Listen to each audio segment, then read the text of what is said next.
Hello, सभी को नमस्कार।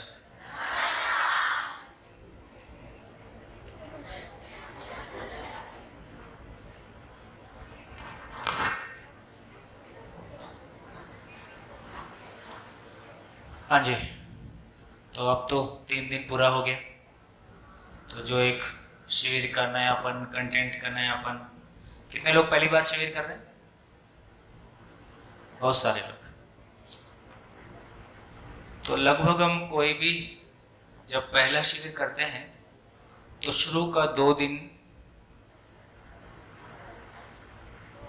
भाषा के साथ, शब्दावली के साथ, शैली के साथ, व्यक्ति के साथ सेट होने में जाता है।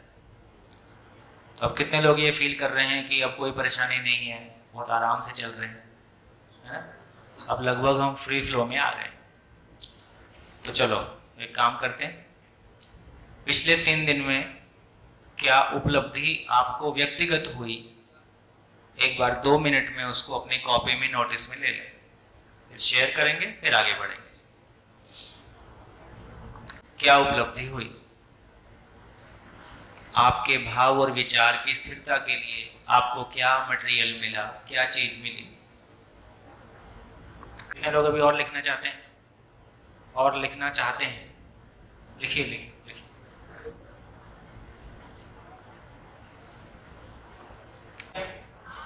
चलो पहले वो बहन कुछ कह रही थी, उनको सुन लेते हैं, फिर आपको सुनते हैं। हाँ जी, माइक लीजिए। नमस्कार। मेरी माइंड की क्लैरिटी थोड़ा सा आपका परिचय बताएं। Dharini, myself Dharini H Shah from Bombay.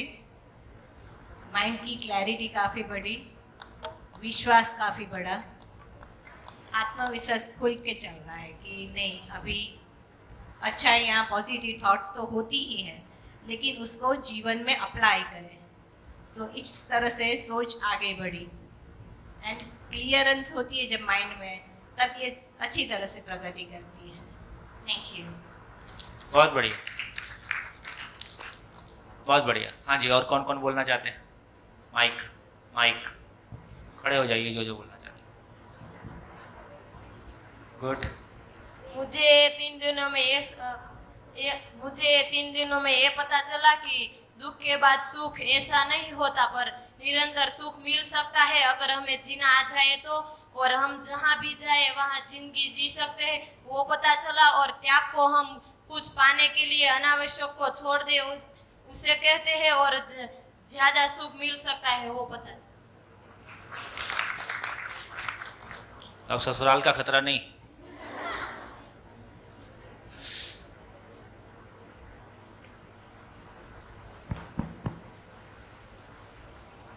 मेरा नाम हिना है।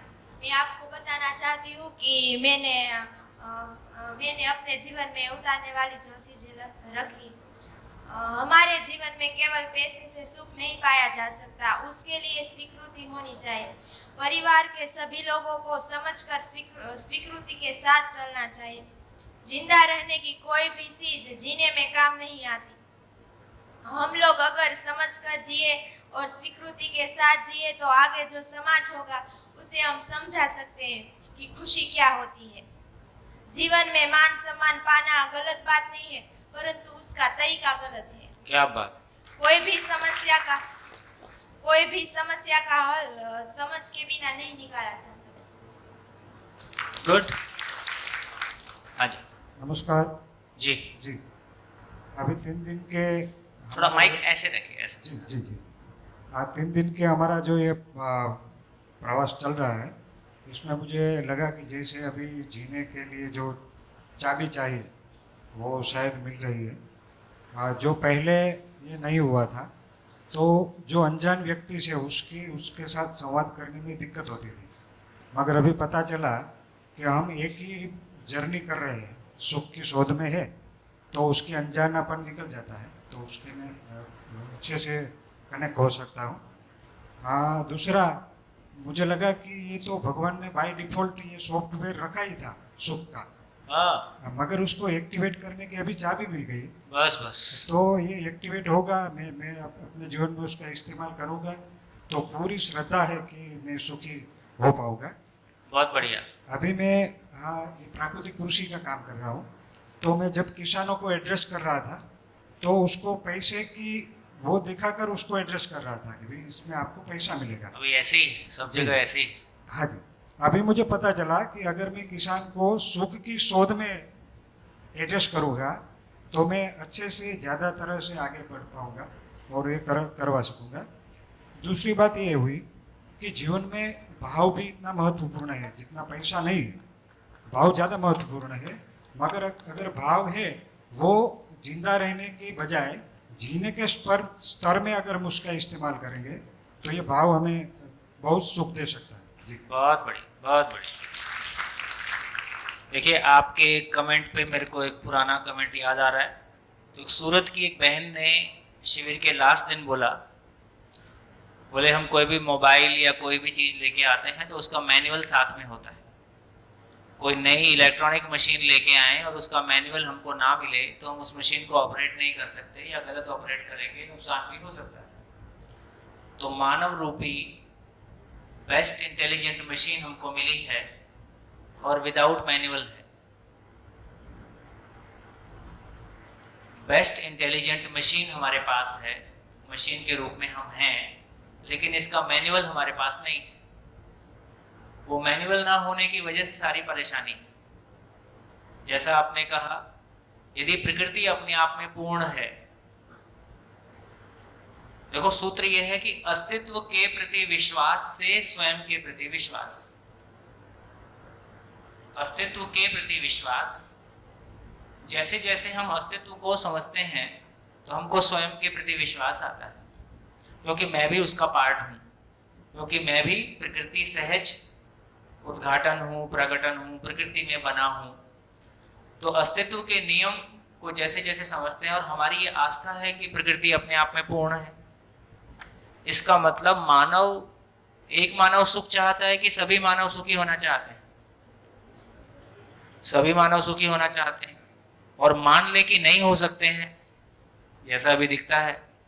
तो यदि ऐसा मान लें कि सभी मानव सुखी होना चाहते हैं और ये नहीं हो सकते हैं, इसका मतलब ये प्रकृति अपने आप में अधूरी सिद्ध होगी कि पूरी सिद्ध होगी, क्योंकि मानव प्रकृति का इंटीग्रल पार्ट है, अभिन्न अंग है। ऐसा सिद्ध हो जाता है। तो इसका अर्थ है यदि प्रकृति अपने आप में पूर्ण है, मानव उसका अभिन्न अंग है, मानव में पूर्णता की चाहत है, अधूरेपन से मुक्ति की चाहत है, इसका मतलब है उसका पूरा होने का कोई दरवाजा है ही। हम अभी उस दरवाजे तक नहीं पहुंचे हैं, इतनी ही बात है। जी नमस्कार सबको। सुबह का ये आपकी सेशन आवाज ठीक से नहीं आ रही, थोड़ा माइक ठीक से ऐसे बोलो। नमस्कार, मैं प्रदीप भाई वाडे। मैंने एग्रीकल्चर यूनिवर्सिटी में काम किया है, अभी मैं रिटायर्ड हुआ हूँ। तो मैंने वैसे तो सॉफ्टवेयर की, कंप्यूटर की तो कॉपी को तो कई बार फॉर्मेट किया है, लेकिन अभी मुझे मालूम हुआ है कि हमारी एक कॉपी है अंदर, उसको हमको फॉर्मेट करके कोई नया प्रोग्राम डालना है। बहुत बढ़िया। तो मैंने पिछले 3 दिनों में जीवन जीने का रास्ता साफ किया है, ऐसा लगता है। और विचारों की स्थिरता और समाधान आएगा, ऐसा मुझे लगता है। तभी तो मैंने प्रोग्राम डाला नहीं है। बिल्कुल बिल्कुल। बाद में मुझे तो अभी हमारा सॉफ्टवेयर कैसा है? 1947 पायरेटेड इन्फेक्टेड। और दूसरा, हमारा मित्र है डॉक्टर सावलिया सर के साथ प्राकृतिक खेती के बारे में काम कर रहा हूँ, क्योंकि मेरा ही सब्जेक्ट ही एग्रीकल्चर है। तो मुझे थोड़ा बहुत इंटरेस्ट लगता है। क्या ऑर्गेनिक फार्मिंग के लिए काम करते हैं? हाँ, ऑर्गेनिक मतलब प्राकृतिक काम। प्राकृतिक खेती तो दोनों अलग चीज है, ऑर्गेनिक और प्राकृतिक अभी तक ख्याल नहीं हुआ था। चलिए, रासायनिक से दोनों ही अच्छे हैं। नहीं, वो उसमें रासायनिक है ही नहीं, कोई पेस्टिसाइड नहीं, कोई केमिकल नहीं, मात्र प्रकृति ने जो पंच तत्व दिया है उसका ही उपयोग है। और उससे बिल्कुल खेडूत की समाधान आ सकता है, वो हमको समझ में आ गया है। हाँ। उसके लिए हम दोनों वैसे काम कर रहे हैं। तो जी देखिए, जो आप काम कर रहे हैं बहुत बढ़िया काम कर रहे हैं। आदमी नेचुरल फार्मिंग करे, उसके लिए उसका माइंडसेट नेचुरल हो तो ही कर पाए। डेफिनेट तो नेचुरल माइंडसेट बनाने का फैक्ट्री लगाएं, नेचुरल फार्मिंग होने लगेगी। फार्मिंग में टेक्निक्स बहुत, यदि हम नेचुरल फार्मिंग करते हैं तो टेक्नोलॉजी बहुत ज़्यादा नहीं है, केवल प्रकृति के आपसी संबंध को ही समझना है, परस्परता में संबंध को ही समझना है। हमारा माइंडसेट नेचुरल हो जाए। अभी हमारा माइंडसेट नेचुरल नहीं है। जैसा आपके साथी ने कहा या आपने कहा कि अभी तक आदमी को मोटिवेट करने का तरीका इतना ही है कि पैसे की भूख जगाओ, क्योंकि उसके अंदर पैसे की भूख है, वहां से उसको पकड़ लो। जितने भी फॉरेनर, अधिकांश जो फॉरेनर मोटिवेशनल स्पीकर्स हैं, तमाम लोगों का जो केंद्र है बात करने का, वो पैसे की भूख को पकड़ने का रहता है, या नाम, नेम एंड फेम की भूख को पकड़ने का रहता है। उससे हम आदमी नहीं राक्षस बनाते, है ना? सही बात है आपकी। ग्रामीण जीवन शैली में जब हम प्रकृति के साथ में जीते हैं, अभी मोटा पैसा अधिकांश जगह वहीं आता है जहां कोई शोषण का मैकेनिज्म लगता है। जब हम एक नेचुरल फार्मिंग वाली या ग्रामीण जीवन शैली में जाएंगे तो वहां किसका शोषण करोगे? तो वहां पे सही अर्थों में देखें तो हाँ, हमारी आवश्यकताएं पूरी हो, हमारा मन बढ़िया रहे, इसको बहुत आराम से किया जा सकता है। बिल्कुल करेंगे। सर, आप सही यही करेंगे, रास्ते पे है। और ये जो हमारी सुख की शोध है, उसका जो मिसयूज है, ये मल्टीनेशनल कंपनियां ये सब यही कर रही है। ये हमारी सुख की शोध का मिसयूज है। हाँ, ये सब जो मार्केटिंग वो हो रहा इसलिए है। मिसयूज कर रहे हैं क्योंकि हम सदुपयोग नहीं कर रहे हैं। जी जी सर। हम सदुपयोग करना शुरू करेंगे तो कोई मिसयूज करे, ऐसा होता ही नहीं। बढ़िया, एक बात बोल के फिर आपकी बात सुनते हैं। देखिए, फिर से केंद्र को पकड़े रहे। क्या केंद्र को पकड़ना है? अभी मैं जब ऊपर चढ़ रहा था सीढ़ियां, तो एक बहन मेरे से पूछ रही थी ये सुख क्या है। अब मैं चलते चलते क्या जवाब देता? तो मैंने कहा ये सुख वो चीज है जिसके मिल जाने के बाद ये क्वेश्चन खत्म हो जाता है।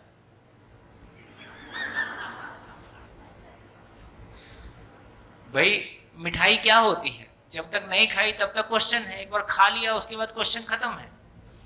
तो इसका अर्थ ये है कि हमारे जीवन में जितना भी प्रकार का अनिश्चितता है, असंतोष है, नेगेटिविटी है, अभाव है, गरीबी है, दुख है, जब तक ये सब है तब तक सही अर्थों में कहा जाए तो स्टेबल स्टेट ऑफ माइंड नहीं है। हमारे विचार और भाव की स्थिरता नहीं है। विचार और भाव की स्थिरता कहाँ से आएगी? जो स्थिर है उसको पहचानने से आएगी कि जो अस्थिर है उसको पहचानने से आएगी। हमारा एक दोस्त है, कभी नाराज हो जाता है, कभी खुश हो जाता है, कभी चुगली करता है, कभी झगड़ा करता है, उसके बारे में निश्चितता कैसे आई? एक मशीन है, कभी ऑन करो चलती है, कभी ऑन करने से नहीं चलती है, तो उसके बारे में ये कॉन्फिडेंस कैसे आएगा कि जब भी मेरे को जरूरत होगी मैं चलाऊंगा तो चलेगी? है ना? नहीं चलेगी। इसका मतलब है जो चीजें निश्चित हैं, शाश्वत हैं, उनको पहचानने से मेरे भाव और विचार में स्थिरता, मेरे भाव में स्थिरता आ जाए। विचार तो केवल भाव का विश्लेषण है। तो इसका मतलब है कि कल हमने ऐसा क्या पहचाना जिसकी वजह से मेरे भाव में एक स्थिरता आई? क्या पहचाना? अभी तक एक दूसरे को देख के क्या पहचान रहे थे? ये इंजीनियर बनना चाहता है, ये सीए बनना चाहता है, ये डॉक्टर बनना चाहता है, ये बनेगा कि नहीं बनेगा, और बन के पता नहीं क्या हो। इसमें अनिश्चितता। लेकिन धरती के सभी मानव सुख की तलाश में है, इसमें कोई अनिश्चितता नहीं है। तो एक बार मानव के बारे हमको ये ध्यान में आ गया कि दुनिया में कहीं भी मानव होगा, अच्छे से अच्छा, बुरे से बुरा, वो जो कुछ भी करता है सुख की तलाश में करता है। ये ध्रुव है। ध्रुव का मतलब ये हिलता डुलता नहीं है। इसको मैंने पहचान लिया, ये भाव है, इसको मैंने पहचान लिया तो भाव मेरे भीतर स्थिर हो गया कि ऐसा ही है। एक मामले में स्थिर हो गया। जैसे जैसे आगे चलेंगे तो हम एक एक मामले में स्थिर होते जाएंगे और अपने भाव की स्थिरता को हम पहचान पाएंगे। बढ़िया, धन्यवाद। बोलिए।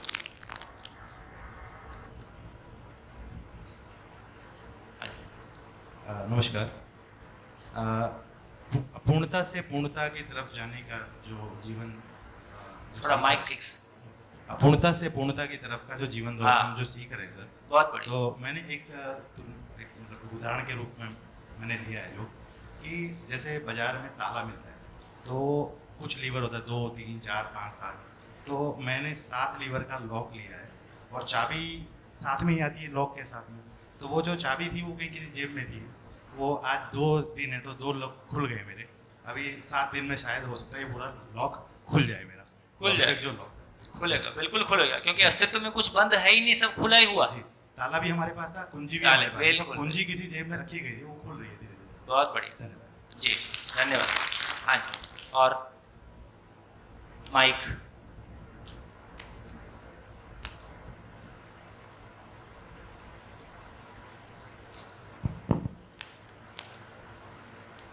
हेलो, नमस्कार। जी। હું વિસનગર સમાજ ગ્રુપમાંથી છું। सुख એટલે स्वीकृति के भाव में जीना एक सुख है, तो उसका मैं मेरा जीवन में जो एक पहला बना हुआ एक घटना ही बोलूँगा।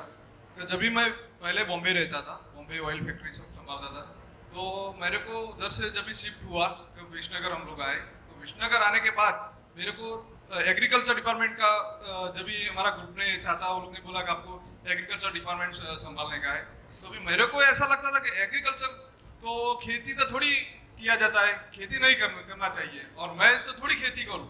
ऐसा करके मैं 3 महीना तक ग्रुप के साथ सामने स्वीकृति नहीं था मेरा, तो मैं सामने उल्टा ही क्वेश्चन करता था। 10 एकड़ में करने के लिए भी मैं जब भी होता था ना, तो अलग ही चाचा या कोई भी प्रश्न करेगा, कोई भी कुछ करेगा, तो मैं उसका उल्टा ही प्रश्न करता था और वो सॉल्यूशन नहीं लाता था, प्रश्न ही खड़ा करता था। जब भी चाचा ने एक बार हमको ऐसा बोला कि भाई अपने को इसमें इस विजन से करने का है, तभी मैंने स्वीकारा जिस दिन रात से। तो अभी मैं 750 एकड़ में लैंडिंग खेती करता हूँ, पर मेरे को कभी भी कोई भी प्रॉब्लम नहीं है। रात को 12 बजे काम करने का है तो भी मैं प्रश्न नहीं खड़ा करता हूँ, मेरे को सॉल्यूशन ही निकलता है। 750 एकड़ में मैं करता हूँ, जब भी मैंने स्वीकारा तभी से। ये एक मेरे को ज्यादा उसमें लगा। बहुत बढ़िया, थैंक यू। बहुत बढ़िया। देखिए, कल हमने चर्चा किया था कि अपनी स्वीकृतियां और अस्वीकृतियां दोनों को लिख लें, और ये एक दिन लिखने से होगा कि रोज लिखना होता है? रोज लिखो, है ना। जैसे हम रोज नहाते हैं, रोज खाते हैं, रोज सोते हैं, रोज पढ़ते हैं, रोज अपनी जॉब पे जाते हैं, रोज काम करते हैं, तो इसका मतलब ये हुआ कि शरीर की जरूरतों के लिए हम रोज काम करते हैं, लेकिन मेरे भाव और विचार की जो जरूरत है इसके लिए मैं रोज कहाँ काम करता हूँ? ठीक। तो अभी हमारी जैसे जैसे क्लैरिटी बनेगी तो हमारा ध्यान इस बात पे भी जाएगा कि फिर ये रोज नहीं है, ये हर क्षण चलता ही रहता है। तो रोटी बनाते हुए भी मेरा भाव क्या चल रहा है मेरे को पता रहेगा कि नहीं रहेगा? चाहे मैं बाथरूम में हूँ, चाहे मैं कहीं और हूँ, चाहे मैं खाना बनाता हूँ, चाहे मैं गाड़ी में कहीं जा रहा हूँ, है ना। अधिकांश समय जो काम हो रहा होता है वो बहुत मैकेनिकल होता है। वो करते हुए भी हम अपने भाव और विचार के साथ बने रह सकते हैं। उसमें कहाँ अस्वीकृतियां हैं, कहाँ स्वीकृतियां हैं, कहाँ वो भाव पटरी से उतरा। तो जो बात अभी आपने कही उसका इतना ही मतलब हुआ कि अंधेरी रात में भी जहां हाईवेज पे लाइट नहीं लगा सकते हैं, पूरे देश के हाईवेज पे तो रोड पे लाइट नहीं लगा सकते हैं, बहुत महंगा काम है, तो इतना करते हैं कि रोड की दोनों साइड में रेडियम पेंट लगा देते हैं। देखा, रोड के दोनों साइड में रेडियम पेंट लगा देते हैं, तो उससे हमको रोड दिखती रहती है और हमारी गाड़ी अंधेरी रात में रोड से उतर जाए ऐसा नहीं होगा। अब गाड़ी की स्पीड कितनी है? 100 किलोमीटर पर आवर। हमारे विचारों की स्पीड कितनी है? अनलिमिटेड। अनलिमिटेड स्पीड, और रेडियम पेंट है नहीं और लाइट भी नहीं है। गाड़ी में भी लाइट नहीं है, रेडियम पेंट भी नहीं है। अब गाड़ी कहाँ जाएगी? कभी किसी के घर में घुस जाती है, कभी किसी घर में घुस जाती है। तो इसका मतलब है हमारे विचारों की गाड़ी, हमारे विचारों की गाड़ी हमेशा मेरे लिए सुखदायी रोड पे चले, मेरे को सुख देने वाली रोड पे चले, इसके लिए रोड पहचानना जरूरी है। तो अभी धीरे धीरे हम क्या कर रहे, वो रोड को पहचान रहे कि क्या उचित है, क्या अनुचित है, क्या मेरे लिए सुखदायी है, क्या मेरे लिए सही अर्थों में दुखदायी है। तो यदि एक बार ये पहचान में आ गया कि ऐसा सोचना, ऐसा करना, ऐसा बोलना मेरे लिए दुखदायी है, क्या कोई व्यक्ति दुख पाना चाहेगा? वो खुद ही अपने आप को ठीक करेगा। हम किसी को ठीक नहीं कर सकते। जब भी कोई ठीक करेगा तो खुद ही अपने आप को ठीक करेगा, है ना। इस बात की क्लैरिटी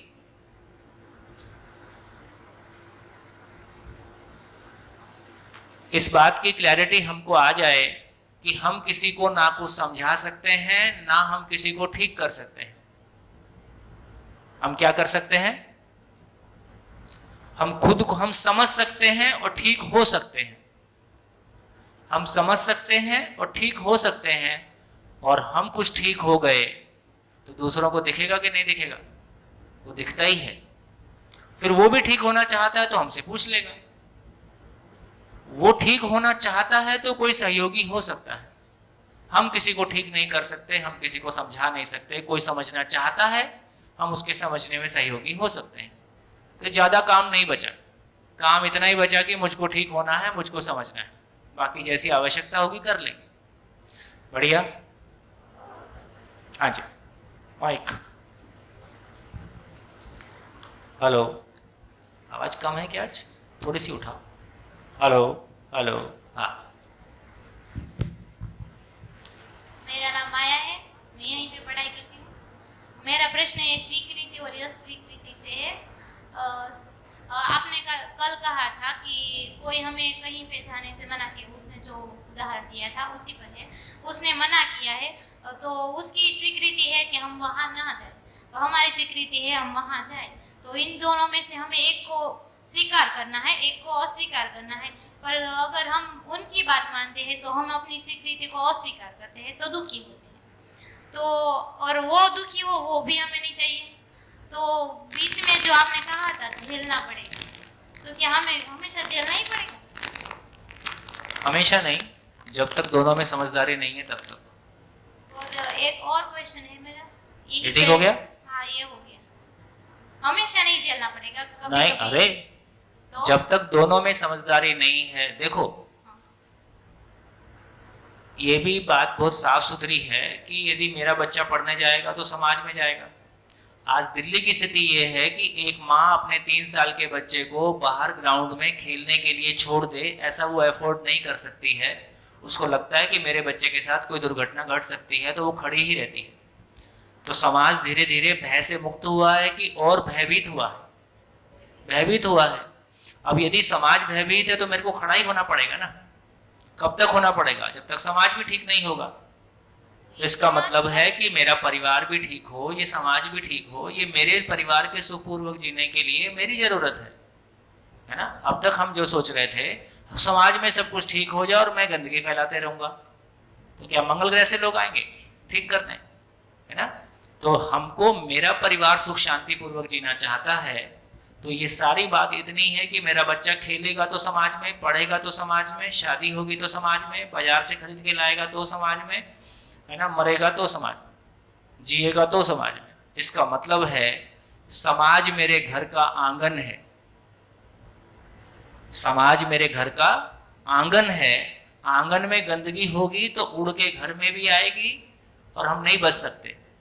तो जितनी शिद्दत के साथ हम अपने परिवार की रोजी रोटी के लिए ख्याल रखते हैं, उसकी पारिवारिक भौतिक आवश्यकता के लिए ख्याल रखते हैं, उतना ही ख्याल परिवार को मिलके समाज में मानसिकता स्वस्थ बनी रहे, ये ख्याल रखना भी हमारी जरूरत है। इसमें कोई समाज सेवा नहीं, समाज सेवा जैसा कुछ होता ही नहीं है। हमें हम खुद ही समझना है। और क्या, और क्या, और करना भी क्या है। और एक क्वेश्चन इसी पर है। मैं अपने घर का उदाहरण लेती हूँ। मेरे मामा है, उसको कैंसर था, वो एक्सपायर हो गए हैं। उसको पता था कि मुझे कैंसर है, कितने दिनों से पता था, वो ऐसे ही चल रहा था। फिर उसे जीना था, बहुत उसे इच्छा थी, जिज्ञासा थी जीने की। तो वो फिर भी उसे पता था कि मुझे मरना भी है और उसे लगता है मुझे जीना भी है। तो 1 महीना जब उसके एक्सपायर होने से 1 महीने पहले उसने ये मान लिया कि मुझे अब मर जाना है, ये मुझसे सहन नहीं हो रहा है। वो एक्सपायर हुए, उसके थोड़े कुछ दिन पहले उसने खाना पीना छोड़ दिया मरने के लिए। उसने खाना पीना छोड़ दिया तो उसे जीने की इच्छा भी थी और ये सहन भी नहीं हो रहा था। तो इसमें क्या करे? क्या उसकी स्वीकृति थी या अस्वीकृति थी? उसे दुख था या सुख था? देखिए, 2 बातें लेके चले। पहली स्थिति ये है कि हम सामान्य घटनाओं में सामान्य बने रह सकें। अभी तो घर में कोई परिस्थिति खराब नहीं है, खाने को भी है और सब कुछ ठीक है, फिर भी हम झगड़ा कर रहे हैं। तो पहली स्थिति ये है, हमारी समझ बढ़ेगी तो कम से कम हम सामान्य परिस्थितियों में खुश रह सकें, ये पहली स्थिति है। उससे और आगे की स्थिति बनेगी तो हम असामान्य स्थितियों में भी सामान्य बने रह सकें। ये आगे की स्थिति। तो पहले पहली सीढ़ी पार किए जाए, फिर अगली सीढ़ी को देखेंगे। और एक क्वेश्चन है मेरा, ऐसा मेरे क्वेश्चन पूछती हो कि आंसर भी सुनती हो? हाँ, सुनती हूँ। सुनते हो? फिर क्या आंसर दिया मैंने? कि असामान्य स्थिति में भी हमें सामान्य रहना चाहिए। रहेंगे। कब रहेंगे? जब हमें पता है कि ये होना ही है। देखा। और एक क्वेश्चन है, हाँ। ऐसा ही हुआ, मेरे मामा है, उसकी वाइफ है, उसके भाई के साथ, उसे भी मैं मामा ही कहती हूँ, उसको भी कैंसर था, उसको ही सेम ही था सब कुछ। उसने भी एक्सपायर होने से पहले सब खाना पीना छोड़ दिया। उसके छोटे छोटे बच्चे हैं, उसे भी जीने की बहुत इच्छा थी। मेरे बच्चों का क्या होगा, मेरी बीवी का क्या होगा, मेरी बूढ़ी माँ है उसका क्या होगा। उसको भी ये हुआ, तो वो एक्सपायर हुए। फिर कुछ दिन बाद ये चर्चा निकली कि उसके परिवार में, उसका नाम नहीं लेना चाहूँगी, उसके परिवार की गलती की वजह से इन दोनों की मृत्यु हुई। ऐसा हुआ। क्या ये ऐसा होता है?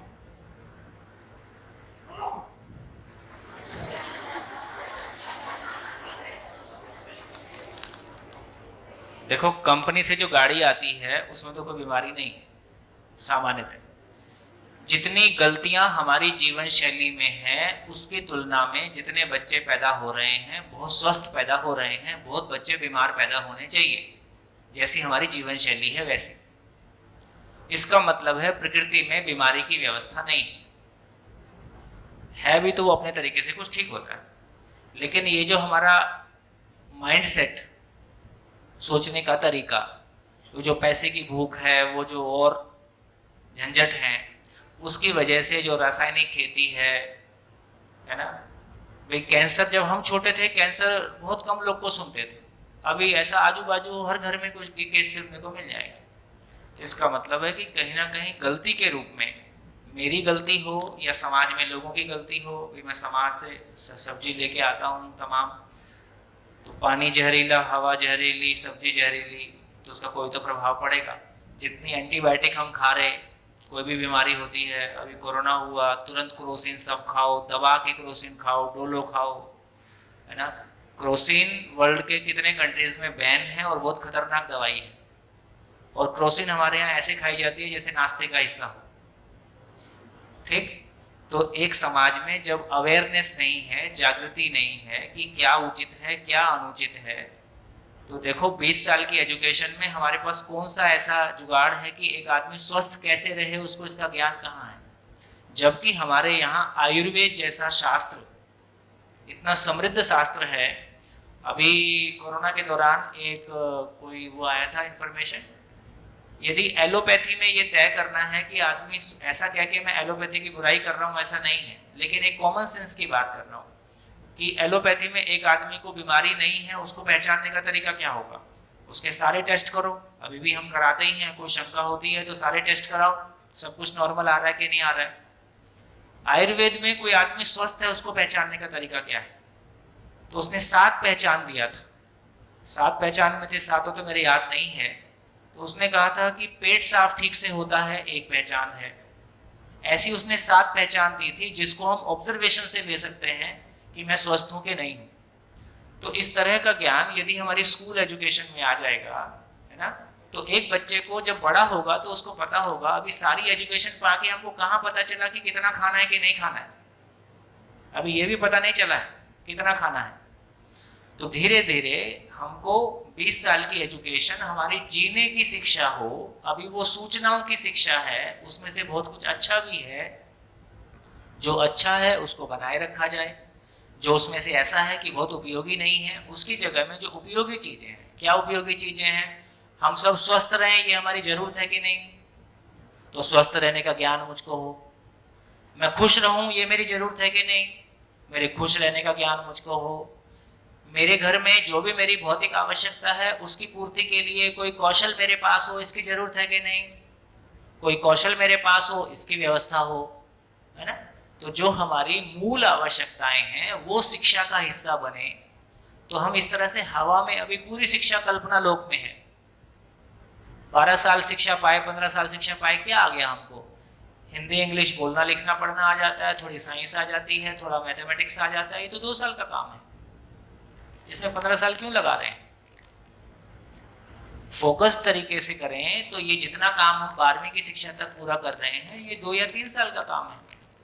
तो यदि हमारा ऐसा ध्यान जाएगा तो जीवन उपयोगी शिक्षा कैसे बने उसके लिए मिलजुल के सोचेंगे। कौन सा वो मंगल ग्रह से लोग आके हमारी शिक्षा के लिए सोचेंगे, और जो सोच रहे हैं बेचारे कहाँ सोच पा रहे हैं। तो हमारे बच्चे हैं, हम सबको मिलके सोचना होगा कि क्या किया जाए।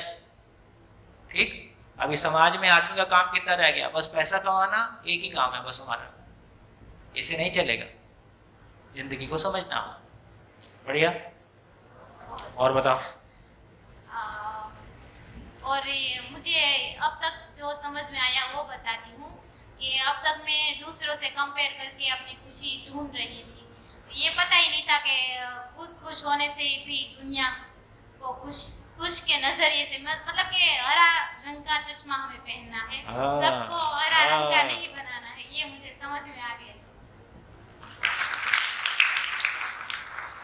बहुत बढ़िया, बोलिए। हाँ नमस्कार।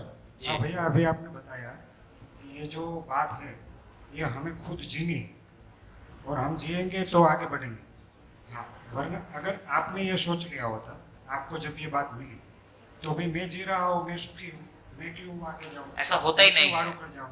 ऐसा होता ही नहीं है। नियति में सिद्धांत है, जो जिसके पास है वह उसको बांटेगा ही। कंफ्यूज्ड आदमी कंफ्यूजन बांटेगा, दुखी आदमी दुख बांटेगा, अहंकारी आदमी अहंकार बांटेगा, चुगली वाला चुगली बांटेगा, और सुखी आदमी सुख बांटेगा। यदि कोई नहीं बांट रहा है इसका मतलब उसके पास है नहीं। हाँ जी सर, मेरा एक क्वेश्चन है स्वीकृति के बारे में।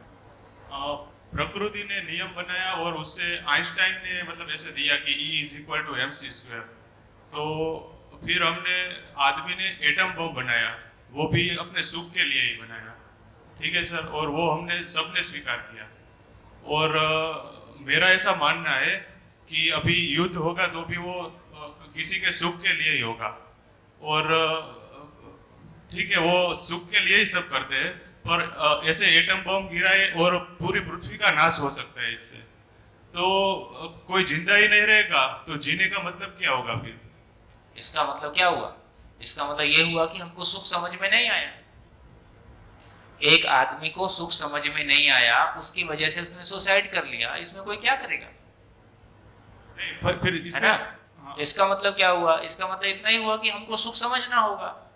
तो सुख एटम बम बनाने से आएगा कि कुछ और करने से आएगा? हम सुख चाहते हैं, ये ठीक है। सुख की समझ नहीं है तो एटम बम बनाते हैं। और आप देख लीजिए, जितने देशों की आर्मी है उसको अटैकिंग आर्मी कहा गया है कि रक्षा विभाग कहा गया है? रक्षा विभाग। हम क्यों नहीं बोलते कि युद्ध विभाग? क्योंकि हमारी स्वीकृति है कि युद्ध गलत है। हाँ, कोई हम पे करेगा तो अपनी रक्षा करना हमारी जरूरत है।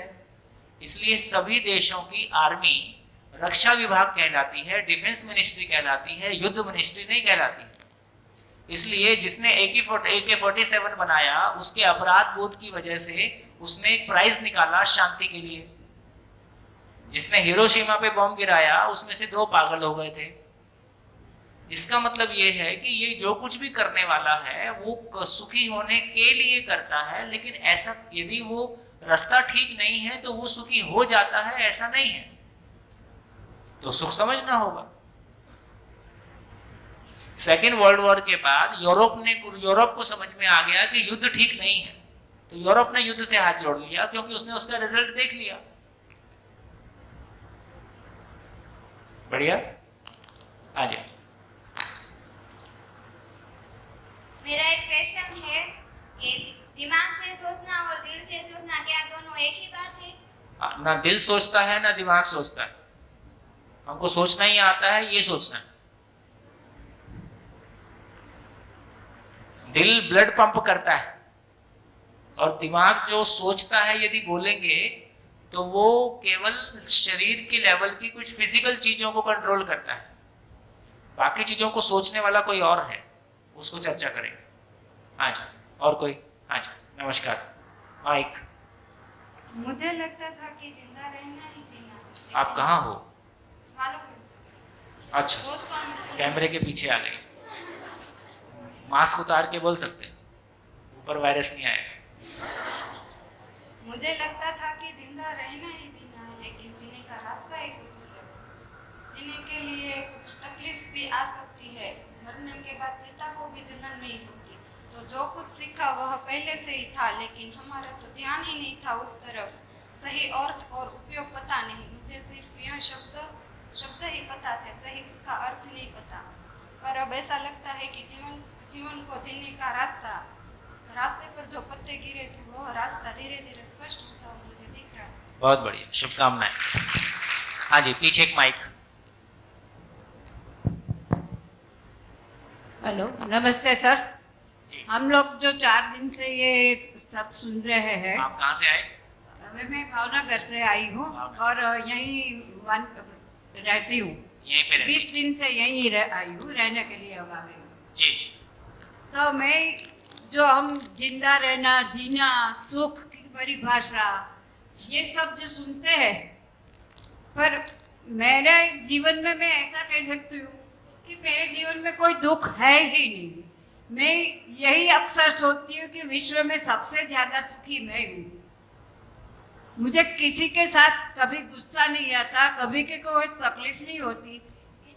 इतने सारे लोग हैं, सभी के साथ में अलग अलग उनकी तरह से बात कर सकता हूँ।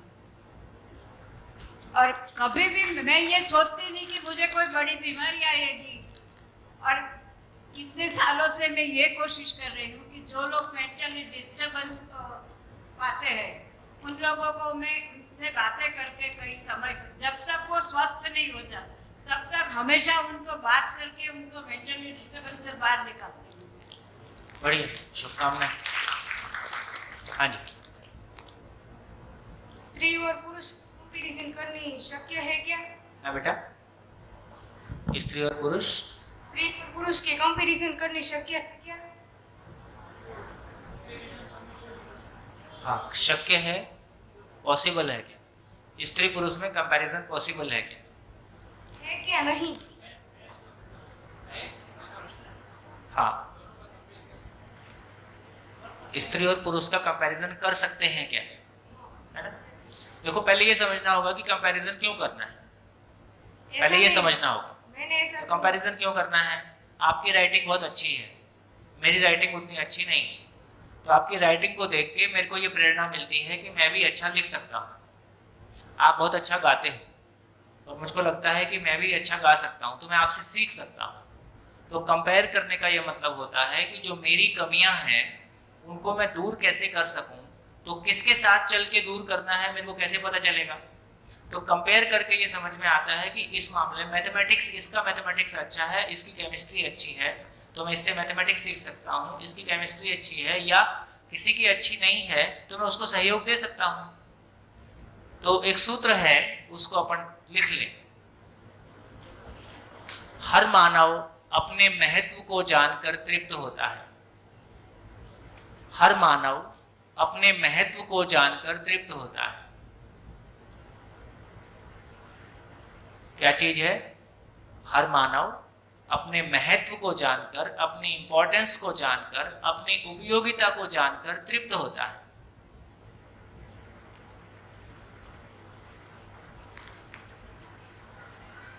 तो हर आदमी क्या चाहता है? मैं इंपॉर्टेंट आदमी, हर आदमी अपने आप को इंपॉर्टेंट फील करना चाहता है कि अनुपयोगी फील करना चाहता है? हर व्यक्ति अपने आप को इंपॉर्टेंट फील करना चाहता है ना? यही उसके भीतर खुशी है। अब मेरी इंपॉर्टेंस क्या है? तो मेरी इंपॉर्टेंस क्या है कि कितने लोगों की जिंदगी में मेरा कोई योगदान है। तो जितने अधिक से अधिक लोगों की जिंदगी में मेरा कोई योगदान हो पाता है, उतना मैं अपने आप को इंपॉर्टेंट फील करता हूँ। अब दूसरे की जिंदगी में योगदान देने के लिए मेरे पास कुछ होगा तब ना योगदान दूंगा। तो अब इसका यह मतलब हुआ कि अपने आप को योग्य बनाने के लिए किन किन लोगों के साथ रह के मुझको अपने आप को योग्य बनाना है, इसके लिए भी कंपैरिजन है। और कितने लोगों को मुझको योगदान देना है यदि वो लेना चाहते हैं तो उसके लिए भी कंपैरिजन है। तो इस मामले में पति पत्नी का भी स्त्री पुरुष का भी कंपैरिजन हो सकता है, सभी का कंपैरिजन आपस में हो सकता है। ठीक, तो हमको ये तय करना होगा पहले कि कंपैरिजन हम क्यों करना चाह रहे हैं। तो कंपैरिजन गलत है ऐसा नहीं कहा जा रहा है, कंपैरिजन क्यों किया जा रहा है उस पर निर्भर करेगा कि कंपैरिजन करके हम सुखी होने जा रहे हैं कि दुखी होने जा रहे हैं। जैसे माता जी ने कहा कि भाई मैं सुखी हूँ, मेरे को कोई दुख नहीं है, तो अब जिंदगी का क्या मतलब है? जिंदगी का इतना ही मतलब है, यदि आप सुखी हो तो आपके माध्यम से कितने लोगों की जिंदगी में बाहर आती है, बहुत अच्छी बात है। तो ठीक हो गया। तो कंपैरिजन सही या गलत नहीं होता है। कंपैरिजन के पीछे हमारी दृष्टि क्या है, क्यों कंपेयर कर रहे हैं? दूसरे को नीचा दिखाने के लिए कंपेयर कर रहे हैं, या आगे बढ़ने और आगे बढ़ाने के लिए कंपैरिजन कर रहे हैं?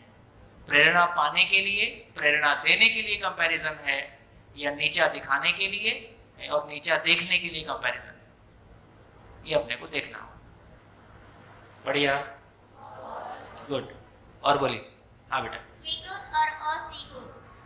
मैं जब स्कूल जाती हूँ तब वहाँ हमें टीचर या सर हमको पाठ पढ़ाते हैं और कहते हैं कि कल हम पूछेंगे कि क्या तुमने सीखा है, तो हम घर या स्कूल हॉस्टल आकर पढ़ते हैं और हमको याद भी रह जाता है। और दूसरे दिन हम स्कूल जाते हैं, वहाँ वो लेक्चर आता है, वहाँ टीचर या सर होते हैं, तो हमको बारी बारी सबकी बारी आती है, वैसे भी हमारी भी बारी आती है, तब हम खड़े होकर कहते हैं कि हमको द्विचारी भी आती है और हम कुछ बोल ही नहीं सकते। वो कैसे होता है? आता है और बोल नहीं सकते। हाँ।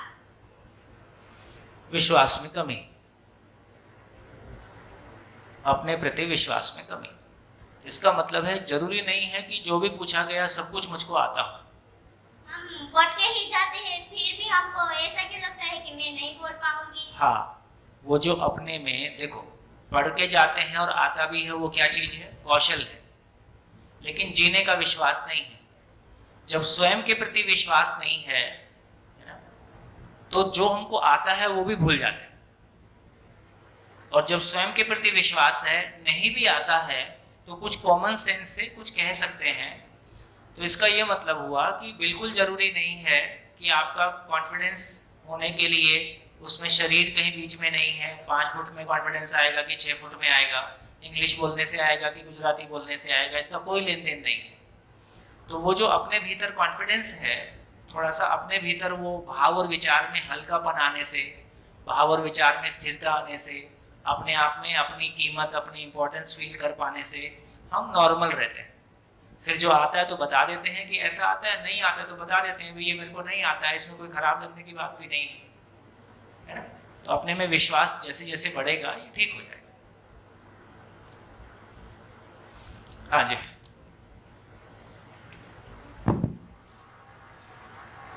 मेरा नाम मकवाना अनीता है, मैं यही पढ़ती हूँ। सबको सुख ही चाहिए और सुख के लिए वो स्वीकृत और अस्वीकृत को भी नहीं देखते। स्वीकृत हमें हमारे व्यवस्था के लिए है।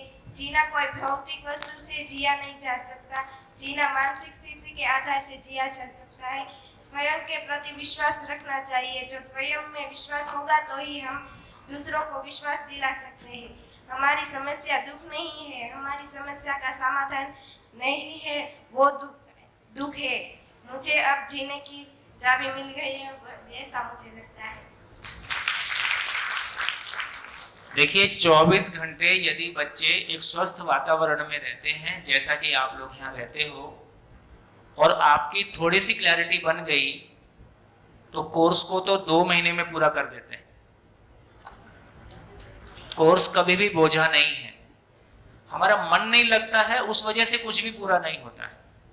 एक बार मन खिल जाए, फिर क्या फिजिक्स और क्या केमिस्ट्री, क्या मैथ्स और क्या साइंस, सब हो जाएगा।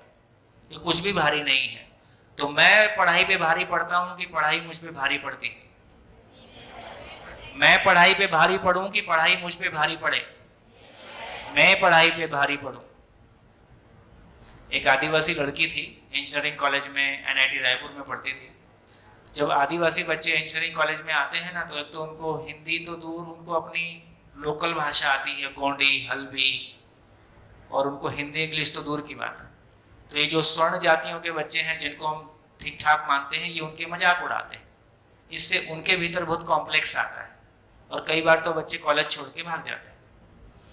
अब हम लोगों ने शिविर किया तो अब सब जैसे अपना बोलते हैं, तो वो तो बोल ही नहीं पाते थे। एक शिविर करने के बाद 8वें दिन उसने अपना फीडबैक दिया। उसने कहा कि जब मैं पहले बोलने के लिए खड़ी होती थी तो मेरी टांगें कांपती थी, अब जब मैं बोलने आती हूं तो मंच कांपता है।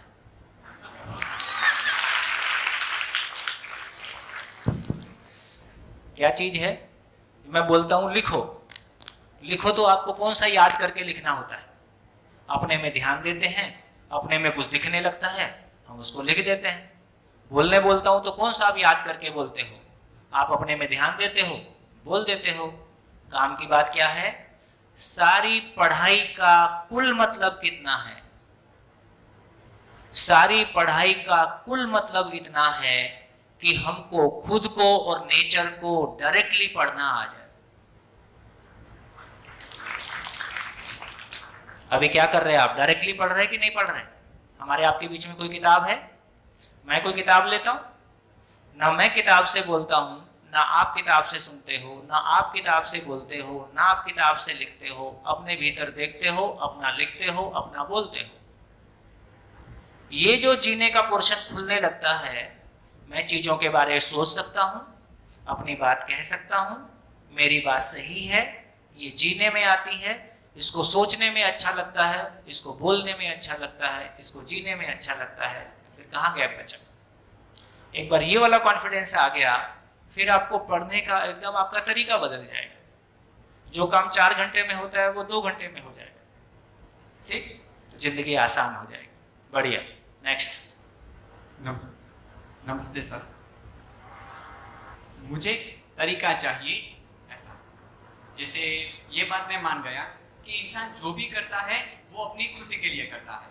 जो जिसके पास सुख है वो सुख बांटेगा, जिसके पास चापलूसी है वो चापलूसी बांटेगा। लेकिन एक यहाँ पर प्रैक्टिकल युग में मेरे सामने एक प्रश्न आ रहा है, उसका तरीका मुझे चाहिए कि कैसे। जैसे एक व्यक्ति चापलूस है और वो चापलूसी करके एक अच्छे व्यक्ति का सुख छीन लेता है। वो अच्छा नहीं था, इसका मतलब? वो कौन? वो जिसका सुख छीन गया, जिसको आप अच्छा बता रहे हो? जी नहीं, मैं बोलता हूँ मेरी नज़रों में वो व्यक्ति बहुत ठीक है। अब मैं बात करूँ कि प्रॉब्लम क्या है कि वो व्यक्ति कुछ बोलता ही नहीं है। तो देखो, कहानी मत सुनाओ, नहीं, जो घटी हो वो सुनाओ जी, है ना। ये भी मत करो, मैं था, मैंने ऐसा किया, ऐसा हुआ। चलो ठीक है, बोल देता हूँ, ऐसा बोल। ओके। हाँ, जैसे मुझे कुछ बातें योग्य नहीं लगती तो मैं बोल देता हूँ कि भाई ये है। लेकिन प्रैक्टिकल युग में अगर मैं ये बात गलत है ऐसा गलत बोलता हूँ तो मुझे गलत समझा जाता है, भले मैं अपनी ओर से सही हूँ। तो क्या करें? मेरी बात मान ली भी जाती है, लेकिन कि सबके बीच में खड़े होकर आपने ये बात क्यों कही, ये हमें गलत लगा, ये अपमान हुआ हमारा, ऐसी सोच होती है। और वो ऐसे व्यक्ति के सत्ताधारी पक्ष होते हैं, उनकी ओर से होता है, तो उनको बुरा लगा, नतीजा भुगतना हमें पड़ेगा। तो मैं चाहता हूं कि हम बोले भी, लेकिन वो तरीका बताइए, बहुत बढ़िया, अच्छे से पहुंच जाए, वो तरीका चाहिए। देखिए, शिष्टता की परिभाषा है अपनी अस्वीकृतियों को संकोच पूर्वक व्यक्त करना शिष्टता है। ठीक, तो थोड़ा सा अभी ये कंटेंट आगे चलने दीजिए, पूरा कैनवस आ जाए, सॉफ्टवेयर पर एक बार पूरा लोड हो जाए तो रिजल्ट आउटपुट देगा। बात आपकी ठीक है, हो जाए। ये सारी बातें घूम फिर के स्वयं के प्रति विश्वास के साथ जुड़ जाती। अभी बहुत सारे लोगों में ना कहने की हिम्मत नहीं होती है, हाँ कह के फंस भी जाते हैं, और ना कहना आता नहीं। तो जहां ना कहने की जरूरत है वहां विनम्रता से ना भी कह सकें और सामने वाले को बुरा भी ना लगे, ऐसा कहने का तरीका कैसा होगा? ठीक है, बढ़िया, धन्यवाद। आगे चलते हैं। काफी अच्छा रहा, आप सबके लिए तालियां। जो कुछ सवाल सुरेश भाई ने मेरे को दिए हैं, पशु में संवेदनशीलता है कि नहीं? जब तक बच्चा दूध पीता है पशु का, तब तक संवेदनशीलता है, दूध छोड़ने के बाद नहीं रहता है, सामान्यतः। प्रैक्टिकल लाइफ में जिंदा रहने और जीने का बैलेंस। जीने पे अधिकार आ जाएगा तो जिंदा रहना और जीने का बैलेंस बन जाएगा। देखिए, ज्ञान का सारा मतलब इतना ही है, समझ का सारा मतलब इतना ही है कि हर जगह में संतुलन को पहचान, बैलेंस को पहचान। ज्ञान का इतना ही मतलब। और नहीं हुआ है इसका मतलब है अभी जीने की समझ नहीं है। यदि जिंदा रहने और जीने में संतुलन नहीं पहचान पा रहे हैं, इसका मतलब है अभी जीने की समझ नहीं है। सोचना आई है, बोलना आ गया है, क्योंकि सूत्र है सुना हुआ सुनाने के काम आता है, समझा हुआ जीने के काम आता है ना।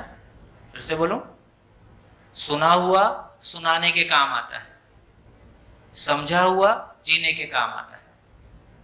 यदि जीने के कहीं काम नहीं, यदि जी नहीं पा रहे हैं, इसका मतलब समझा हुआ नहीं है। सुना हुआ सुनाने के काम आता है, समझा हुआ जीने के काम आता है। सूत्र के रूप में पहले भी कहा है, समझ है तो गलती नहीं, गलती है तो समझ नहीं। कैसे? पानी पीने के मामले में हमको समझ आ गई है कि पानी पीने से प्यास बुझती है, तो कोई गलती कभी कल्पना में भी होती है क्या? कोई गलती नहीं होती। तो जिन चीज़ों के बारे में हमको समझ आ गई है, अभी समझ शब्द यूज कर लेते हैं, तो उन मामलों में गलती नहीं होती। जिन मामलों में हमारी समझ नहीं बनी है, उन मामलों में हमसे गलती होती है। तो जिंदा रहने की हमारी समझ बनी है। एक छोटे बच्चे को जिंदा रहने की समझ नहीं होती है। कैसे? कहीं भी सुसु पोटी कर देता है, उसको खाना आता है, भूख लगती है तो रोता है। तो इस तरह की बातें धीरे धीरे हमको जिंदा रहने की समझ आ गई है। कब सोना है, कब उठना है, कब खाना है, कपड़े कहाँ हैं, अपने आप सब कर लेते हैं। जीने की समझ अभी नहीं आई, तो उससे उतना गैप बना हुआ है।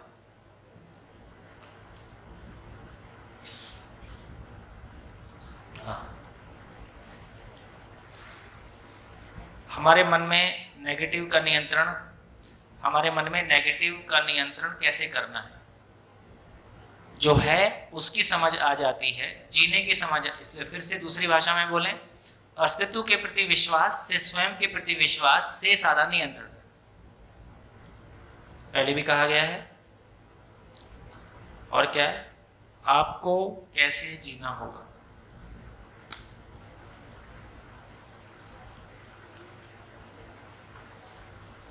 पशु में समझ है कि नहीं? पशु में जिंदा रहने की समझ है, और वो समझ उसका समझा हुआ नहीं है, वंश विधि से आया हुआ है। मानव में जिंदा रहने का समझ भी समझ पूर्वक आता है, दूसरे से हर बात सीखनी होती है ना। जैसे कोई पशु तैरना सीखता है, कोई पशु तैरना नहीं सीखता है, और सभी पशु तैरते हैं। जबकि पशु के शरीर में भी 70% पानी होता है, मानव के शरीर में भी 70% पानी होता है, और मानव डूब जाता है, पशु नहीं डूबता। क्योंकि पशु को सब चीजें वंश विधि से रूप आ जाता है, सॉफ्टवेयर ऑटोमेटिकली कॉपी हो जाता है। यहाँ सॉफ्टवेयर लोड करना पड़ता है प्रयासपूर्वक।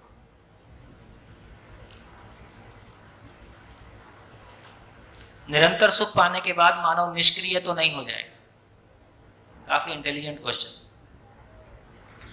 निरंतर सुख पाने के बाद निष्क्रियता का क्या मतलब है? निष्क्रियता का मतलब है कि उसको अपनी जिंदगी का मकसद पता नहीं है। जिनको अपनी जिंदगी का मकसद पता नहीं है कि उनको क्यों जी रहे हैं, जिन्होंने भ्रमवश भी कुछ मान लिया है, पैसा कमाना ही लक्ष्य है, तो पैसे के पीछे पड़ा है जम के, वो निष्क्रिय नहीं है। जिसको लगता है कि पद होने से कुछ हो जाएगा, वो पद के पीछे पड़ा है, निष्क्रिय नहीं है। लेकिन जिसको धन और पद कमाने के प्रति भी विश्वास नहीं है, और कुछ भी मेरे को क्या करना है पता नहीं है, वो निष्क्रिय नहीं रहेगा तो क्या करेगा? इसका मतलब है जिसको निरंतर सुख कह रहे हैं, जिसको समझ कह रहे हैं, जिसको भाव और विचार की स्थिरता कह रहे हैं, उसको क्या समझ में आ गया? उसको ये समझ में आ गया कि इस अस्तित्व में, प्रकृति में मेरे होने का पर्पस क्या है। और जिसको अपने होने का पर्पस पता चल गया, वो निष्क्रिय रहेगा कि अधिकतम सक्रिय रहेगा, है ना। मैं मेरे घर में महीने में 5 दिन या 10 दिन जाता हूँ, लगातार सक्रिय रहता हूँ, और घर में रह के भी सक्रिय रहता हूँ। ठीक? तो यदि हमको कोई बढ़िया चीज समझ में आ जाएगी, है ना, तो हम निष्क्रिय नहीं होंगे, बल्कि सही अर्थों में सक्रिय होंगे। अभी हम गलत तरीके से सक्रिय हैं, चुगले चुगले। तो अभी की हमारी सक्रियता ईर्ष्या, द्वेष, झगड़ा, झंझट, कंपैरिजन, कभी अपने भीतर नीचा देखना, कभी दूसरे को नीचा दिखाना, है ना, तो ये सक्रियता नहीं, ये गलत सक्रियता है। ऐसी चिंता ना करें। बढ़िया बढ़िया, गुड। बताओ आज क्या करना है?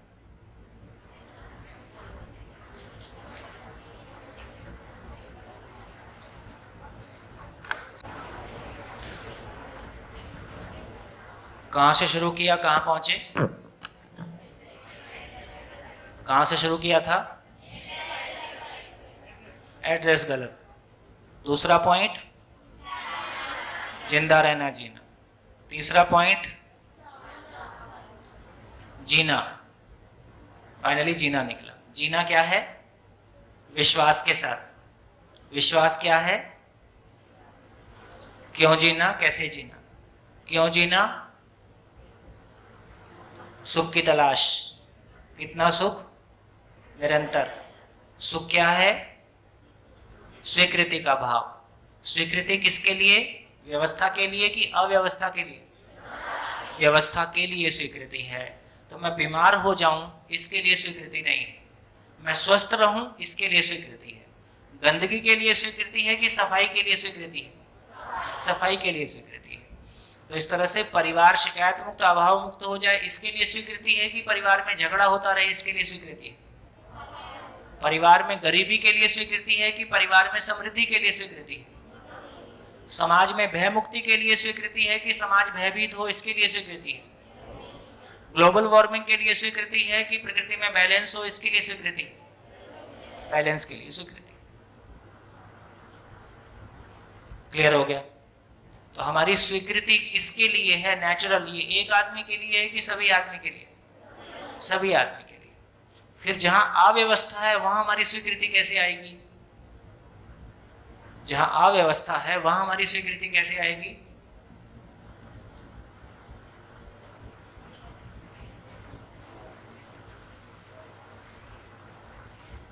जहां अव्यवस्था है वहां हमारी स्वीकृति कैसे आएगी?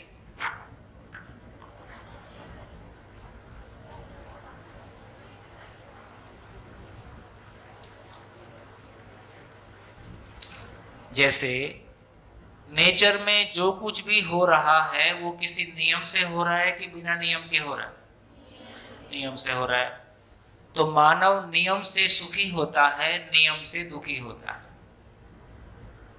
ठीक हो गया? तो जब मैं किसी घटना के कारण को पहचान लेता हूं और उसके निवारण की सामर्थ्य रखता हूं तो मैं उससे प्रभावित नहीं होता। जैसे डॉक्टर दूसरे के बीमार होने से प्रभावित नहीं होता, मैकेनिक गाड़ी के खराब होने से प्रभावित नहीं होता। तो एक बार हमको घटना का नियम पता चलता है, उसको ठीक करने की हमारी सामर्थ्य आ जाती है, तो हम उससे प्रभावित वैसा नहीं होते। तो चलिए आज हम समझेंगे कि ये सुख जिसको बोला कि सुख किसके लिए है? व्यवस्था के लिए स्वीकृति है।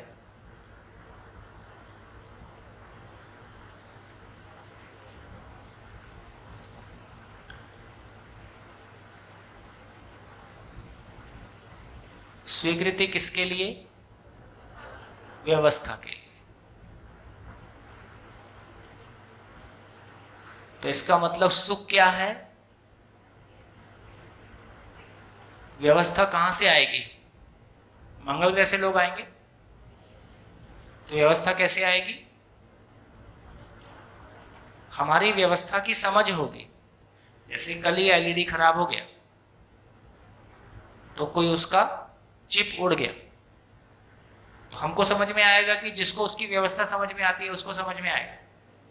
हमको तो यही पता चलेगा कि चल रहा है, अब नहीं चल रहा है। लेकिन जो उसकी व्यवस्था को समझता है उसको पता चलेगा कि इस वजह से ये नहीं चल रहा है। तो इसका मतलब है कि यदि हम हर जगह व्यवस्था चाहते हैं तो क्या होना होगा? व्यवस्था को समझना होगा। तो मेरे भाव और विचार की यदि मैं चाहता हूं कि मैं दुखी ना हूं तो क्या समझना होगा? कौन सी व्यवस्था को समझना होगा? मेरे भाव और विचार की व्यवस्था को समझना होगा। इसका मतलब ये हुआ कि यदि मैं चाहता हूं कि मैं दुखी ना हूं, दूसरे भी दुखी ना हो, तो मेरे को व्यवस्था को समझना होगा। व्यवस्था को समझने का प्रमाण है कि व्यवस्था में जीना हो जाता है। जैसे उसका कौन सा चिप खराब हुआ, वो लाके उसको लगा सकता है और उसको वापस रीस्टेट कर सकता है। तो व्यवस्था को जीना हो सकता है और दूसरों को भी समझा सकता है कि क्या खराब हुआ था और कैसे ठीक हुआ। तो व्यवस्था को समझना, व्यवस्था में जी पाना, व्यवस्था को दूसरे को भी समझा पाना, इसका नाम समाधान है। हिंदी में समाधान है, गुजराती में समझण है, क्योंकि आप समझौता बोलते हो समाधान को। समझण है, इसी का नाम सुख है। तो इसका मतलब क्या हुआ? समझण बराबर सुख, समझण बराबर सुख और समस्या बराबर दुख। इतनी ही कहानी। जब तक समस्या में रहोगे दुख रहेगा, समस्या ठीक हो जाएगी दुख नहीं रहेगा।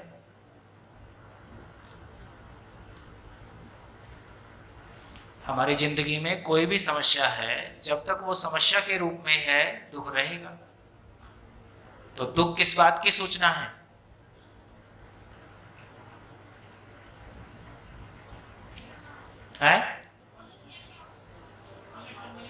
हाँ, जैसे आप गाड़ी चलाते हो, गाड़ी पेट्रोल से चलती है, डीजल से चलती है।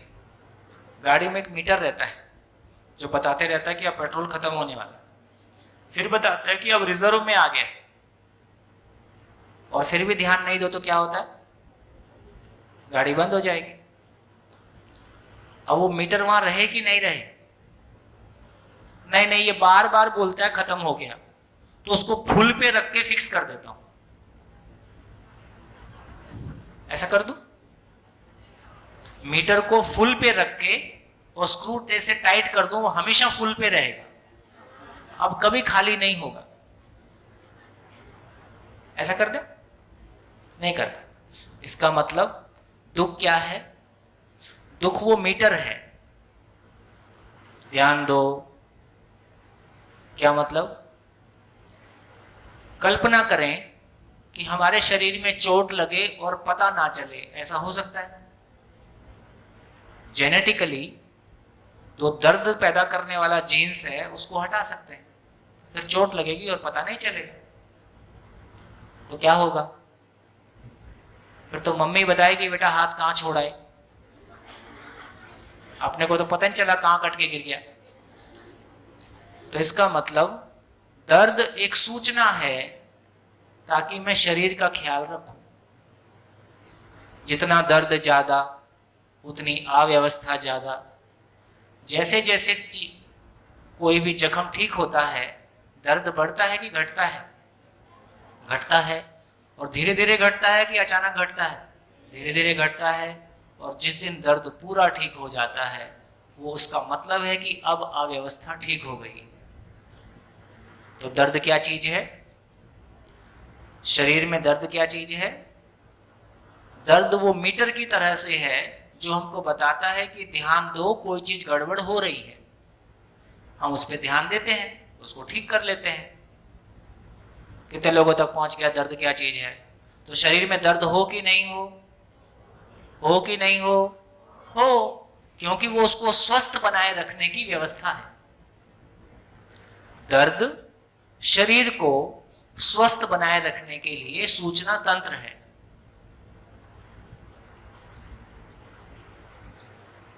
बढ़िया? हाँ बेटा।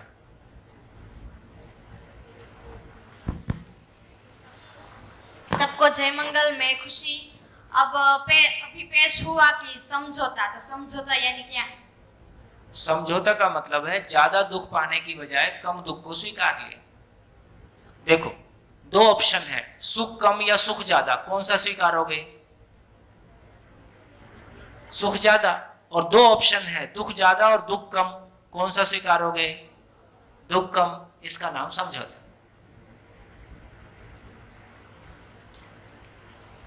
ठीक हो गया? हाँ जी, कहां चल रहे थे हम? दर्द। तो दर्द ठीक हो गया। तो जब भी दर्द आए तो क्या है? जब भी दर्द आए तो रोना गाना है, परेशान होना है, कि क्या करना है?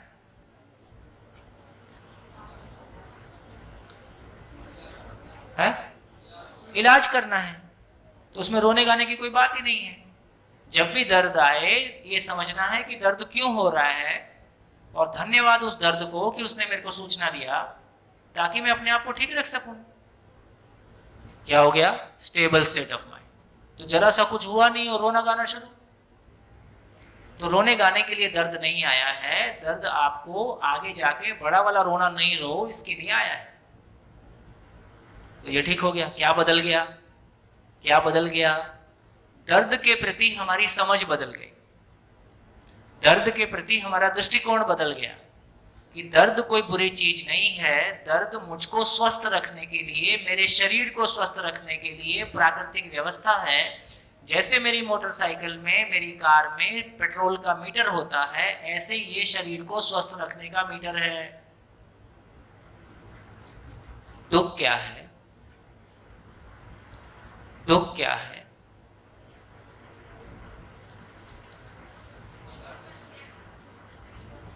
दर्द शरीर का मीटर है, दुख किसका मीटर है? दुख किसका मीटर है? जीवन का मीटर है, भाव और विचार का मीटर है। तो भाव और विचार में कोई अव्यवस्था है, उस मीटर का नाम दुख है। तो जब भी दुख आया तो क्या करें? रोना गाना करें? या एक डॉक्टर की तरह से समझें ये जीवन में भाव और विचार में कोई अव्यवस्था है, उसकी सूचना है। ठीक?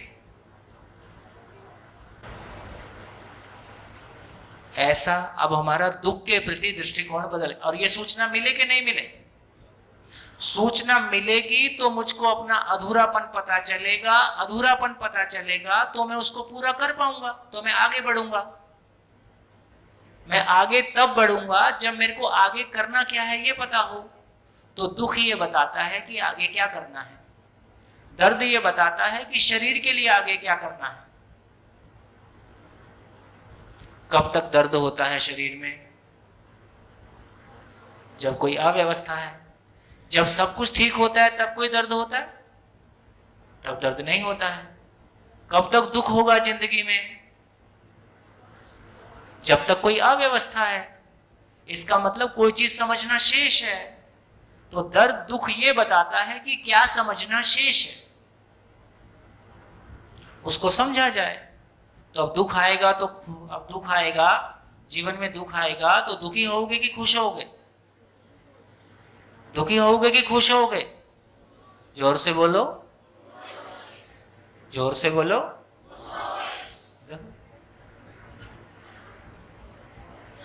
राही मनवा दुख की चिंता क्यों सताती है, दुख तो अपना साथी है। सुना था ना गाना? वो बोल दिया था, अपने को समझ में नहीं आया था। अच्छा अभी समझ में आ रहा है, अच्छा यार ये तो साथी है, ये दुख देने के लिए नहीं आया है, ये मेरी जिंदगी में ज्यादा सुखपूर्वक कैसे जीऊं और सुखपूर्वक कैसे जी सकता हूं, तो क्या चीज को ठीक करना है वो बताने के लिए आया है। नहीं नहीं मेरा तो भाग्य ही ऐसा था, मेरा तो प्रारब्ध था, मेरे साथ तो होता ही है, मेरे साथ ही होना है, शनि की 7.5 चल रही है।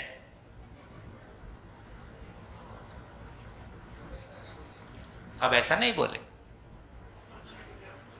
अब वो अपॉर्चुनिटी है। दुख ना हो तो क्या होगा? दुख ना हो तो क्या होगा? दुख ना होगा तो अपना अधूरापन कभी पता नहीं चलेगा। मैं कहां अधूरा हूं ये कभी पता नहीं चलेगा, और ये कभी पता नहीं चलेगा तो मैं पेड़ पौधे जैसा हो जाऊंगा। मानव एकमात्र इकाई है जिसमें कि अपनी पात्रता को बढ़ाने का, अपनी समझ को बढ़ाने का और पूर्ण होने का अवसर उपलब्ध है। पेड़ को ये अवसर उपलब्ध नहीं है, पशु को ये अवसर उपलब्ध नहीं है, केवल मानव को ये अवसर उपलब्ध है ना। इतने बड़े अवसर के ऊपर हम निराशा व्यक्त करते हैं, हम परेशान होते हैं, दुखी होते हैं, उसको कोसते हैं, ईश्वर को कोसते हैं, भगवान को कोसते हैं, लोगों को कोसते हैं।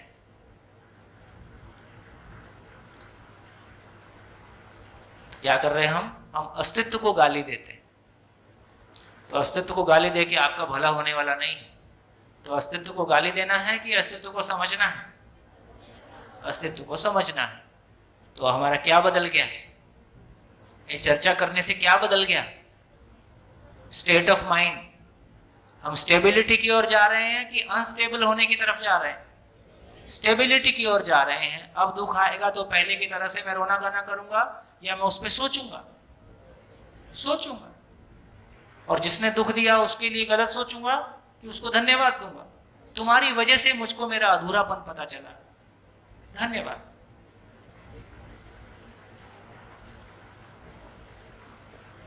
तो सबसे अधिक धन्यवाद किसको देंगे? सास को। और टीचर धन्यवाद किसको देंगे? प्रिंसिपल को।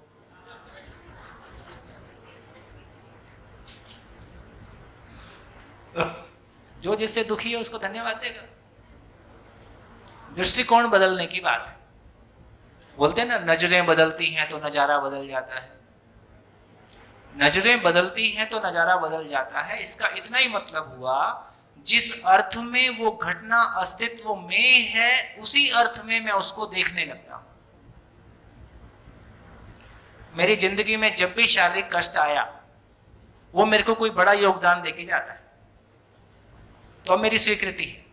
मैं तो ऐसा कुछ करता नहीं हूं कि शारीरिक कष्ट आए, भाई कम आवश्यकता अनुसार खाता हूं, आवश्यकता अनुसार रहता हूं, ठीक विचार करता हूं, इसके बाद भी कोरोना गले पड़ गया तो पड़ गया। तो इसका मतलब है, देखो, बहुत आराम से और बहुत ध्यान से इस बात को सुन सकते हैं, ये प्रकृति अपने में पूर्ण है, मानव उसकी सर्वश्रेष्ठ इकाई है, और मानव उसकी सर्वश्रेष्ठ इकाई है। तो मानव पूर्ण हो जाए, इसके लिए पूरा अस्तित्व आपके साथ है। मानव पूरा हो जाए, इसके लिए पूरा अस्तित्व आपके साथ है। इसलिए अस्तित्व आपको अलग अलग परिस्थितियां देता है। गरीबी होगी तब आप कैसा महसूस करते हो, अमीरी होगी तो कैसा महसूस करते हो, बीमार हो तब मन कैसा रहता है, स्वस्थ हो तब मन कैसा रहता है, पद मिल गया तब मन कैसा रहता है, पद नहीं रहा तब मन कैसा रहता है, शरीर आज है कल नहीं रहेगा तब मन कैसा रहता है। अलग अलग परिस्थितियों में, संबंध में अलग अलग लोग मिलते हैं जो हमारे को कोई दुखदायी परिस्थितियां पैदा करते हैं। वो हमारी जिंदगी में पूर्णता का आईना दिखाने के लिए है। तो यदि हमको ये ध्यान में आ जाएगा कि अस्तित्व में जो कुछ भी अच्छा बुरा मैं कहता हूं, वो मेरे को आईना दिखाने के लिए है। जैसे नाई की शॉप में जाते हैं ना, बाल कटाने जाते हैं, तो नाई की शॉप में क्या रहता है? एक आईना रहता है जो सामने रहता है, और एक आईना नहीं, पीछे बहुत सारे आईने होते हैं, पूरी दीवार पे आईना ही रहता है। तो मेरे लिए क्या फायदा है? तो मैं बिना पीछे मुड़े सामने देख के ही पीछे क्या हो रहा है वो देख सकता हूं। तो इतने सारे आईने लगे हैं चारों तरफ, और यदि ऊपर भी लगा दे, छत में भी लगा दे, तो मैं बैठे बैठे सब तरफ से देख सकता हूं कि क्या हो रहा है। हमारे चारों तरफ जितने भी लोग हैं, ये सब अस्तित्व के भेजे हुए आईने हैं।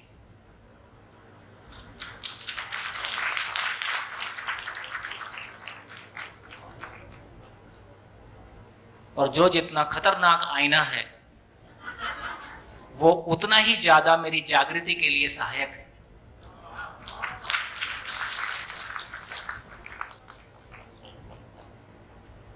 अब तो सब कमांडो हो जाएंगे।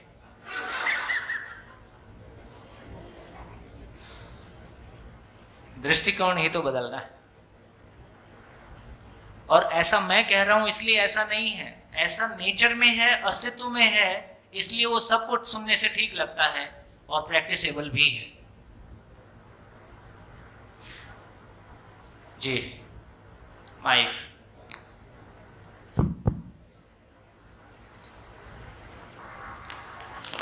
नमस्कार सर। जीवन अपने आप में पूर्ण है, प्रकृति अपने आप में पूर्ण है। अभी तक ये भी मालूम पड़ा कि जीवन और शरीर अलग अलग है, तो क्या शरीर के बिना जीवन पूर्ण हो सकता है? पहले सा शरीर समझ लेते हैं। ओके। हाँ जी, लिख डालिए इस पूरी चर्चा से क्या समझ में आया। इस पूरी चर्चा से आपको अपने लिए क्या समझ में आया, लिख डालिए। बहुत इम्पोर्टेंट है, हमारी दृष्टि बदल जाए तो सारी चीज़ों को देखने का, उनके साथ में जीने का। 2 मिनट माइक दे दीजिए। केवल दृष्टिकोण का मामला है। जी, आप कुछ बोलना चाहते?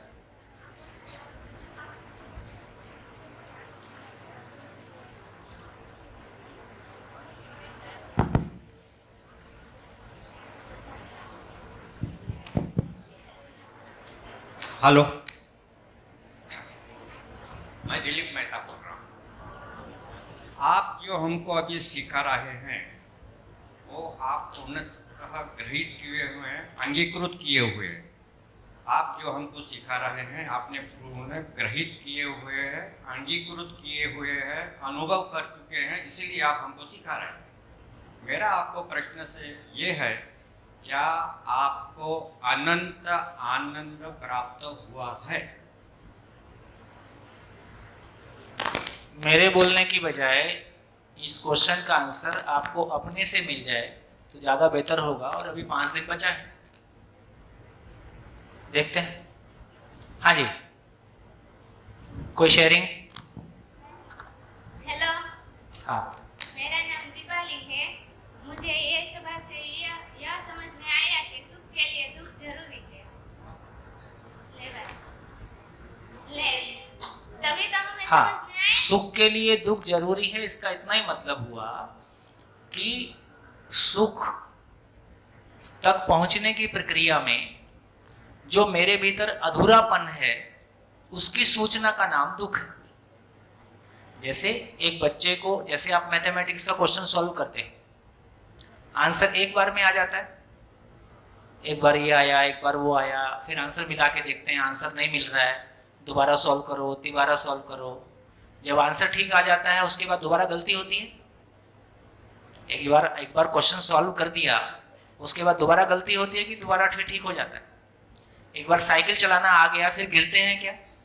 फिर नहीं गिरते हैं। गिरने की कोशिश करें तो भी हम उतर के भाग जाते हैं, अब हम नहीं गिरते हैं। तो इसका मतलब ये हुआ कि हमारी पूर्णता की यात्रा में, अधूरेपन से पूर्णता की यात्रा में, अपूर्णता से पूर्णता की यात्रा में जो अधूरापन है, जो कमियां हैं, उसको मैं दुख के रूप में महसूस करता हूँ। यदि मैं सही अर्थ में जागृति के पथ पे हूँ, दुख का मतलब ये है कि मैं उसको नहीं समझता हूँ इसलिए दुखी होता हूँ। यदि मैं उसको समझूंगा कि ये दुख, ये जैसा, अभी मैं दुख नाम उसको नहीं देता हूँ, अभी जैसा मेरे को ये लग रहा है, कैसा लग रहा है? थोड़ा अनईजी लग रहा है। ये जो मेरे को अनईजी लग रहा है इसका मतलब ये एक सूचना है। तो मेरे अधूरेपन की सूचना है या वो दुख है? अधूरेपन की सूचना है। इसका मतलब ये हुआ कि मेरी पूर्णता की यात्रा में नेचर में ऐसी व्यवस्था है कि मुझको अधूरेपन की सूचना मिलती है। अब अधूरेपन की सूचना की मेरी समझ नहीं बनी है तो मैं उसको दुख कहता हूं। कितना बढ़िया। वो दुख नहीं है, मेरे अधूरेपन की सूचना है। जिसको समझ है उसके लिए अधूरेपन की सूचना है, जिसको जिंदगी की समझ नहीं है उसके लिए वो दुख। और जब हमको अधूरेपन की सूचना मिलती है, समझ होती है, तो हम अपनी पूर्णता की राह में आगे बढ़ जाते हैं। और जब हमारे पास पूर्णता की सूचना नहीं होती है, पूर्णता की समझ नहीं होती है, तो अधूरेपन की सूचना दुख के रूप में हम मानते हैं और दुख के रूप में मान के जहां से सूचना मिली है उसको ठीक करने की कोशिश करते हैं। जैसे मेरे चेहरे पे दाग लगा है, मैं आईना देखता हूं, तो आईना देखता हूं तो जहां दाग लग रहा है उसके ऊपर चेपी लगा देता हूं या आईना फोड़ देता हूं। तो आईना फोड़ना है कि आईने के ऊपर चेपी समझते हैं, कागज लगा देता हूं। जहां पे काला दिख रहा है वहां आईने पे कागज लगा देता हूं। तो आईने पे कागज लगाना है कि आईना तोड़ देना है कि अपना दाग ठीक करना है? अपना दाग ठीक करना है। यदि हमको अपनी पूर्णता की सूचना होगी, जीने की समझ होगी, तो आईना नहीं फोड़ेंगे। आईना फोड़ने का मतलब इसके कारण दुखी हूं, इसके कारण दुखी हूं, इसके कारण दुखी हूं, ये आईना फोड़ना है। तो हमारी वो क्लैरिटी होगी तो हम बिना किसी के, उससे सूचना मिली, उसकी समझ में कमी है, लेकिन मैं भी दुखी हुआ, ये मेरी समझ में कमी है, कैसे इसको हैंडल करूंगा, मैं आगे बढ़ जाऊंगा। बढ़िया, और बोलो। हाँ जी। आपने आगे भी बताया था कि सबसे ज्यादा सुख दुख में ये सीखने के लिए मिलता है और सुख को टाइम पास होता है। तब सुनने में तो सही लगा था, पर क्लियरिटी अब हुई कि ये बात सही है। तब क्लियरिटी नहीं हुई थी, पर सुनने में सही लगा था। और स्वीकृति, જ્યારે આપણે સ્વીકૃતિ જે સ્વીકારીએ ત્યારે આપણને સુખ મળે છે, પણ જીવનમાં આપણે જ્યારે दुख होता है हमको, वो ढूंढने में और लिखते हैं रेगुलर, आपने बोला कि रोज लिखना चाहिए, तो हमको ये दुख पता चलेगा कि कैसे हुआ, तो ये हम दूर से कर सकते हैं। बहुत बढ़िया, गुड गुड। नमस्ते सौम्या। सबसे पहले ये सुना था कि जो भी आपको तकलीफ देता है, गलती देता है, दुख देता है, उसको आप थैंक यू बोलो। पर आज उसका जो लोकेशन है लाइफ में, वो कहाँ फिट होता है, वो सही तरीके से समझ में आया। और जब वो समझ में आया तब शरीर पे एक्चुअली रोंगटे खड़े हुए कि वो जो जानना और समझना वो बहुत इम्पोर्टेंट है। दूसरा इसके साथ जैसे मैं लिंक करना चाहता हूँ कि you have to be responsive, you have to respond, not react. ये बहुत इम्पोर्टेंट हो गया है। उसका सूत्र इतना ही है, अपनी पूर्णता को समझेंगे, जीने की समझ को पाएंगे, तो अपना कांटा यहाँ खड़ा रहता है। फिर हर चीज को यहाँ से जोड़ना है। हाँ, जब ये वाला गायब कर दो, फिर वो प्रतिक्रिया में जाता है।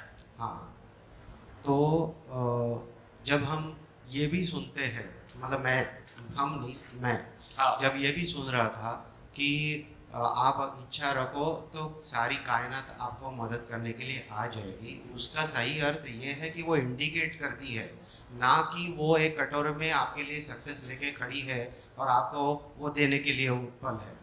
ऐसे नहीं है। तो हमको हमारी एनर्जी पूरी कंसंट्रेट करके उसमें लगानी होगी, ताकि वो जो गैप है दुख का वो कम हो जाए, ना कि कोई और आके वो करने वाला है। तो एक स्टेज है, सवाल मतलब एक प्रक्रिया मैं जानना चाहता हूँ। चलो ठीक है, मैं आज एक स्टेज में हूँ जहाँ से नीचे ऊपर उठ के मुझे समझ में आ रहा है कि ये रेफरेंस पॉइंट है और बीच में जो इंडिकेटर्स है वो मुझे दिखा रहे हैं। तो मेरी ताकत है, चलो मैं समझ रहा हूँ, आपके शिविर में बैठ गया हूँ, पहले वाले भी मेरी मानसिकता रही है कि हर आदमी अच्छा है, कुछ चीज़ें डिफरेंट है, तो मैं उससे केवल अच्छी चीज़ें सीखूँ। ये भी इसमें एक जोड़ लिया कुछ ठीक से। तो बहुत सारे टाइम वो गैप ज़्यादा होता है, तो उस क्षण जो मेरी ताकत है, स्ट्रेंथ है, वो मैं कैसे बरकरार रखूँ, क्या याद रखूँ, या क्या वो सपोर्ट हमेशा बरकरार रखूँ कि मुझे जाना है, क्योंकि गैप जितना ज़्यादा है। 8वें दिन बताऊंगा, कुछ चीज़ें आखिरी दिन के लिए छोड़ देते हैं, क्योंकि वो वहाँ तक वो प्लेटफॉर्म बन जाए अभी। तो जब मैं बोलूँगा तो आपको भरोसा हो जाएगा, अभी बोलूँगा तो कनेक्ट नहीं होगा। हाँ जी, लिखते जाइए। जितने भी प्रश्न आपके मन में आते हैं लिखते जाइए। हाँ, मैं मुकेश डुगरिया।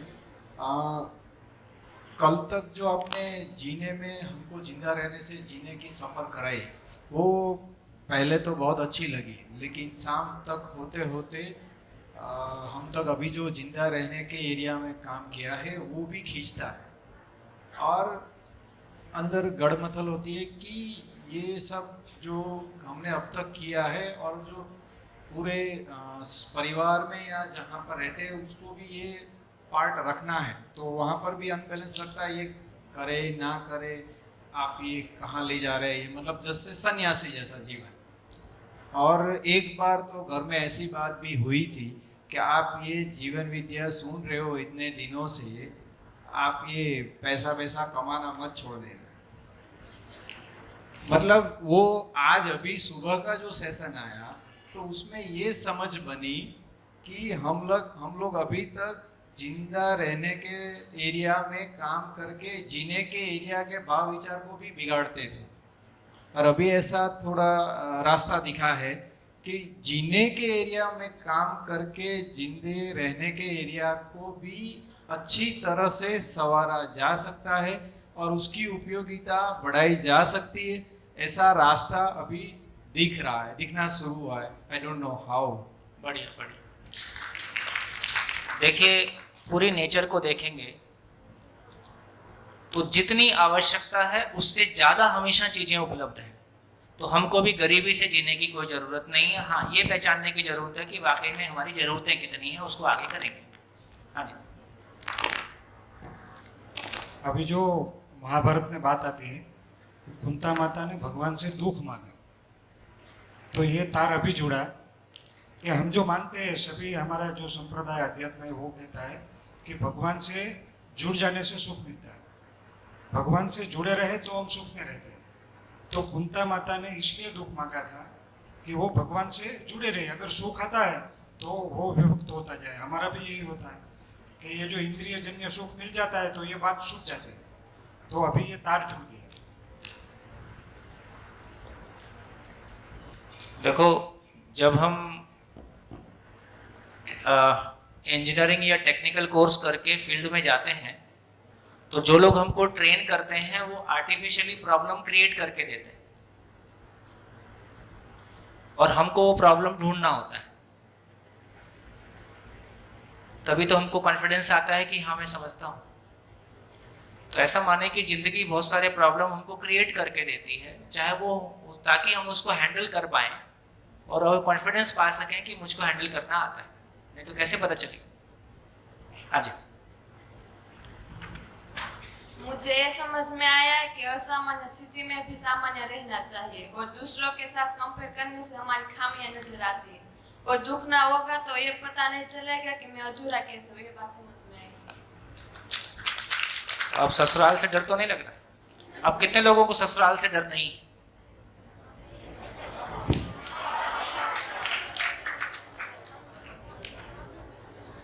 क्या होगा, वहां भी जाएंगे, आदमी तो मिलेगा, वो भी सुखी होना चाहता है। आइए बाइक। हाँ, पहले वो बहुत देर से खड़ी है, आपको उनका लेते हैं पहले। मैं बता रही हूँ, मुझे जो समझ बाइक थोड़ा पास में रखें। हमारे में कई ऐसे गुण होते हैं जो हमें पता नहीं होते, जैसे कि सुना हुआ जो हम दूसरों को सुनाने के काम आता है, वो हमने समझा है और दूसरों को समझाने के काम आता है। ये बात अच्छे से समझ में आई है। और समझ के लिए सुख और समस्या के लिए दुख है।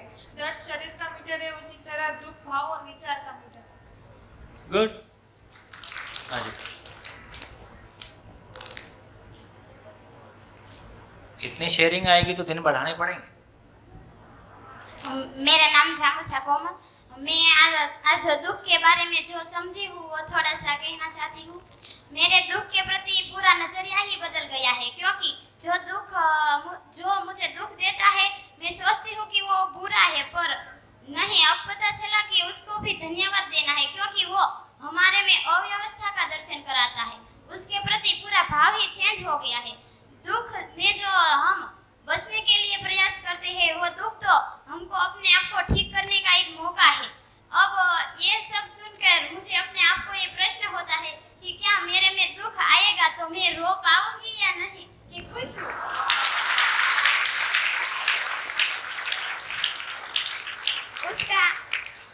उसका मतलब कि हमारे जीवन में दुख का भी महत्व हुआ ना, कि दुख की भी जरूरत है, क्योंकि जिसमें हमें अपने आप को और ज्यादा सुधारने का मौका मिलता है। अस्तु। तुम्हारी हिंदी इतनी अच्छी कैसे? मेरे प्राथमिक और प्राइमरी के टीचर। बहुत बढ़िया। मेरा नाम है कि जो भी व्यक्ति हम में से भूल निकाले उसका हमें धन्यवाद मानना चाहिए, क्योंकि आजकल हमें ऐसी फुर्सत है ही नहीं कि हम खुद में जाके और पता करें कि हम में क्या भूल है। जो उस व्यक्ति का हमें धन्यवाद करना चाहिए कि हम में क्या भूल है और उसने वो तक दी कि हम हमारी भूल को समझे और सुधारे, न कि उससे हम दुख अनुभवे। उसने तब तो दी ना, हमारे पास फुर्सत नहीं है, फिर भी उसने समझा है कि ये गलती है, वो सुधारना, वो उसने भी हमें तक दी जो हम अपने आप को तक नहीं देते। गुड, पर्याप्त। हाँ जी, माइक, पीछे एक माइक। सर, जैसे कि आपने कल कहा था कि साइंस की फील्ड में जो रिसर्च होती है तो उसे वैज्ञानिक बोलते हैं, और चेतना के जगत में अगर कोई अनुसंधान होता है तो उसे महापुरुष बोलते हैं। तो जितने भी वैज्ञानिक अभी तक आए हैं उन्होंने कोई थ्योरी दिया है, कोई नियम दिया है, दूसरे वैज्ञानिक ने आगे उस नियम को चैलेंज किया है। इसी तरह चेतना के क्रम में अगर कोई महापुरुष ने किसी नियम को अस्तित्व में जाना तो क्या किसी की उस समझ से आगे बढ़ के भी उस नियम को चैलेंज किया जा सकता है? बिल्कुल। तो उसका प्रमाण क्या है कि कोई चीज सही है? यदि कोई नियम आचरण में प्रमाणित हो जाता है तो ठीक है। यदि आचरण, भाई मैंने कोई बात कही आपसे, मैंने कोई नियम आपके सामने रखा और ऐसा जिंदगी में प्रैक्टिस करने से आपकी गाड़ी निकल गई तो उसको सही माना जाए कि गलत माना जाए? गाड़ी नहीं निकल रही है तो एक हो सकता है कि अभी आप नहीं समझे, दूसरा हो सकता है कि वो नियम ही अपने आप में अपूर्ण है, तो इसको देखा जाए। तो एक बार पूरा समझा जाए, जी के देखा जाए, इसलिए बोर्ड पे लिखा ही है कि मानना नहीं है। ठीक है, प्रोसेस में चल के देखा जाए। Hello sir, good morning. Myself Dipali Kakkar. I don't know is it okay, but I write some sentences about on your motivational. If any doubt, so please solve it. सब नजरिए की बात है, जिसने जैसा देखा उसने वैसा सोचा, जिसने जैसा सोचा वैसा उसने समझा, और जिसने जैसा समझा वैसे उसने जिया। So it's all depends on eyesight. So is it okay? ठीक है, बढ़िया, ठीक है। हाँ जी सर, निशांत काछड़िया।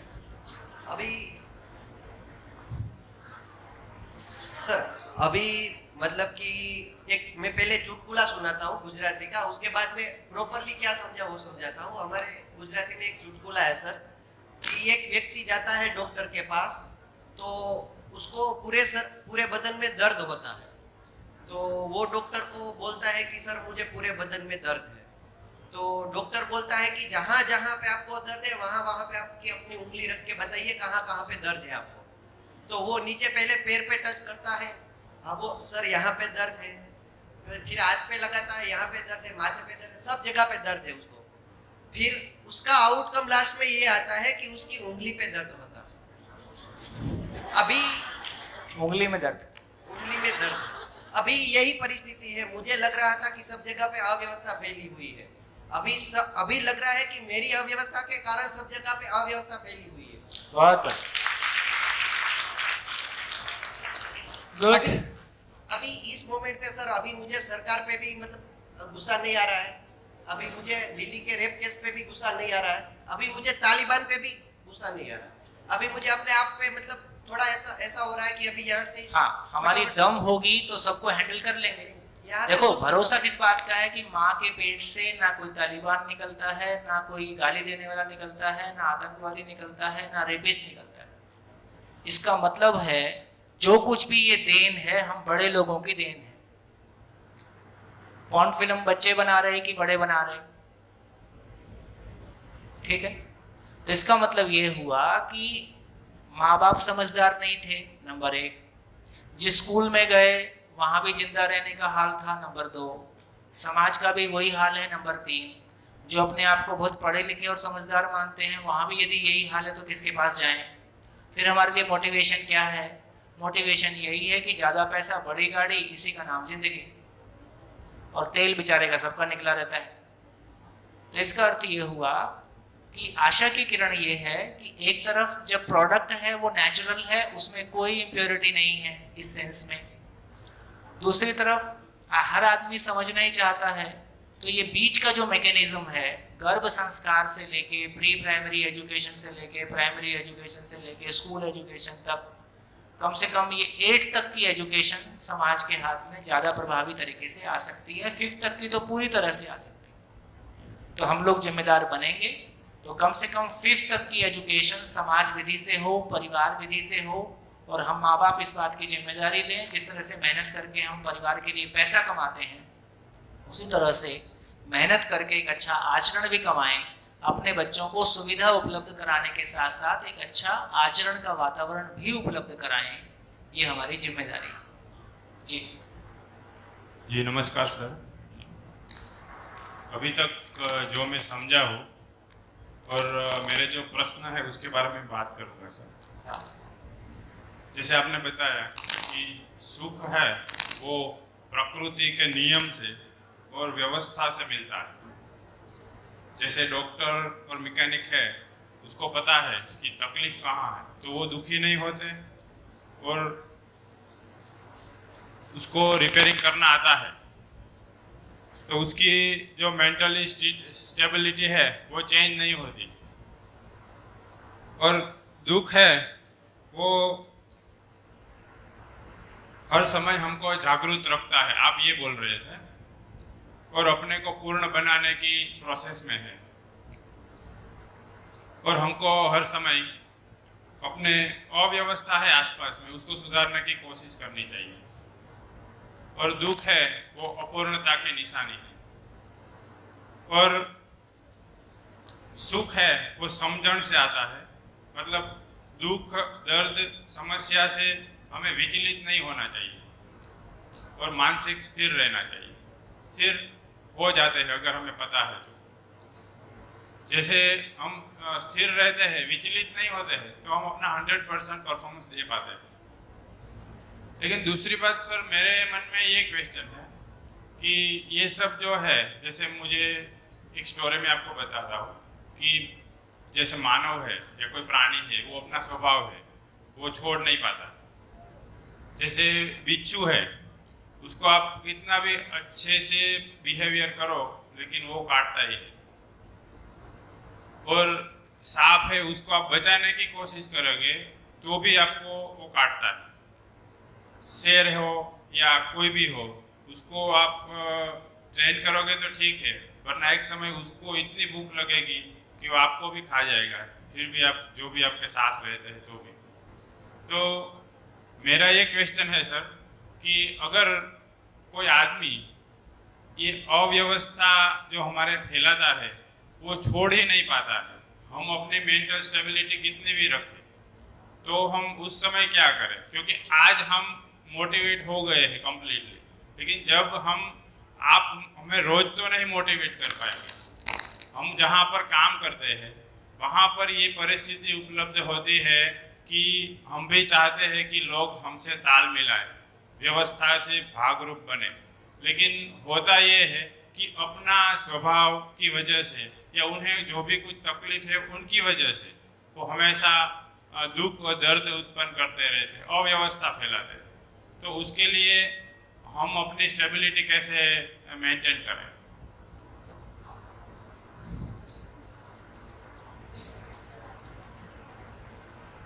मैं चलूं आपके साथ?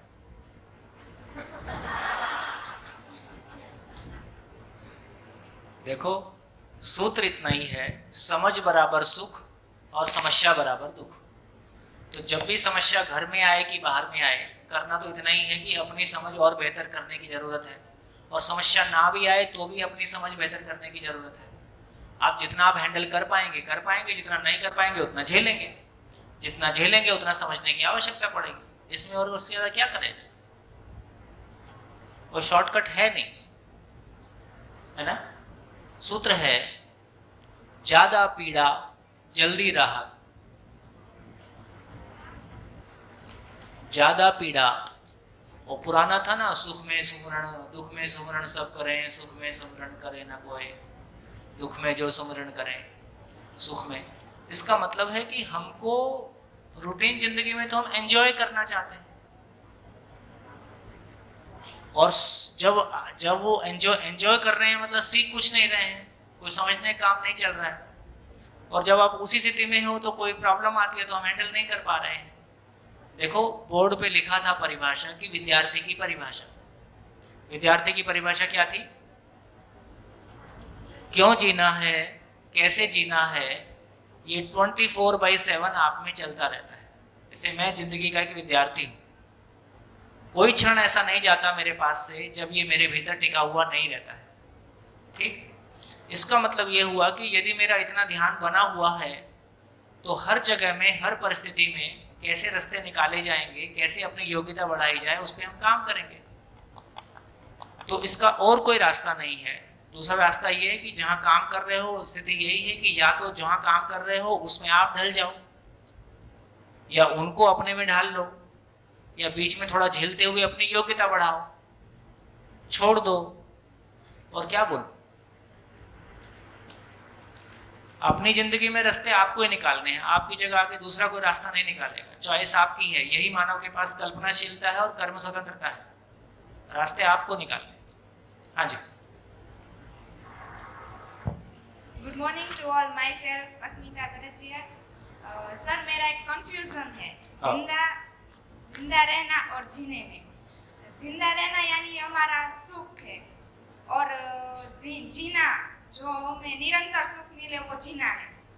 लेकिन सर हमारा जो निरंतर सुख है वो तो निरंतर समझ से काम लेना यानी निरंतर सुख, वो निरंतर सुख है, वो जो समझ से काम लेना है वो सुख के लिए ही लेना है। तो वो जिंदा रहने में वापस आ गया और जीने का कोष्टक वापस खाली हो गया था, उसका क्या? नहीं, मैं समझ नहीं पाया। जीना और जिंदा रहना। हाँ, जीना, जिंदा रहना यानी सुख। जिंदा रहने का मतलब है इंद्रियों से सुख पाना, और उसको गलत नहीं कहा जा रहा है। मेरे को जीना समझ में आ गया, अब मेरे को नमक का पता नहीं चलेगा और मीठे का पता नहीं चलेगा, ऐसा बोल रहा हूँ क्या? ऐसा नहीं बोल रहा हूँ।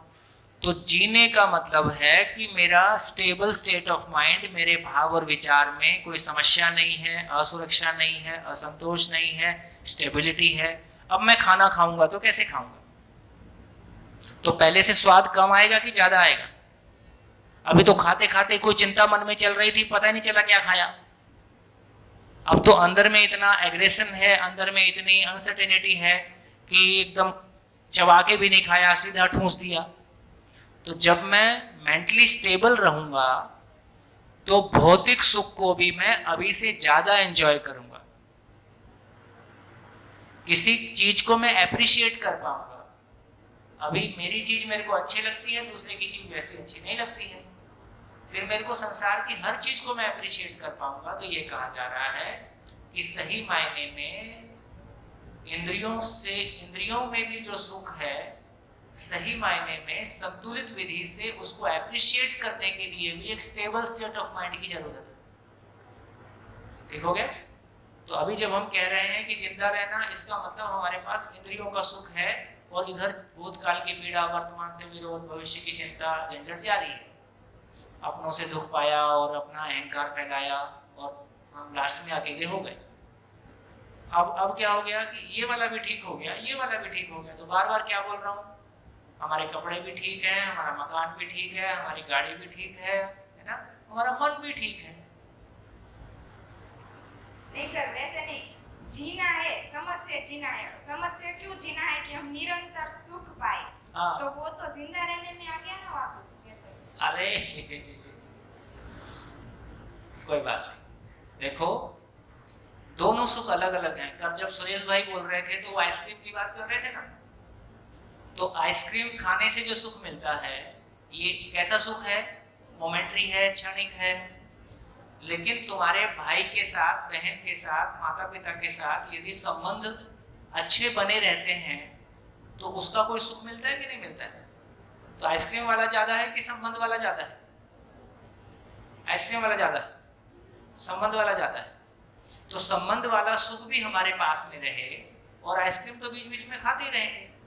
तो दोनों अलग अलग चीजें हैं। पहले भी कहा गया, जिंदा रहने का कोई सामान जीने की तरफ जाता ही नहीं, वो दुनिया ही अलग है, उसका सामान ही अलग है। इस पे और आगे चर्चा करेंगे।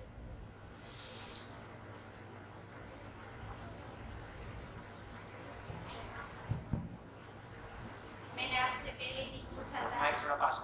आपसे पहले ही दिन पूछा था कि सुख क्या है, उसका मुझे आज सॉल्यूशन मिल गया। जो मैं कहना चाहती हूँ, व्यवस्था को समझना और समझकर जीना, जीने से समझना वो सुख है, राइट। और आपने कल कहा था कि सभी लोग सुख पाना चाहते हैं। सभी लोग सुख पाना चाहते हैं, हाँ, रोज ही सभी लोग। कहता हूँ। तो आज आपने कहा कि जो लोग दुखी हो गए तो उसको ही समझ में आएगा कि उसको आगे कैसे बढ़ना है। हाँ, तो अब वो दुख शब्द ही हट गया। क्या चीज है? हम पूर्णता को पाना चाहते हैं, अधूरेपन से मुक्ति चाहते हैं, अधूरेपन की सूचना मिलती रहती है। तो अब हम दुख भी तो पाना चाहते हैं। अब खत्म हो गया ना, अब दुख नहीं पाना चाहते, हम दुख की चर्चा ही नहीं कर रहे, दुख शब्द ही हटा दिया।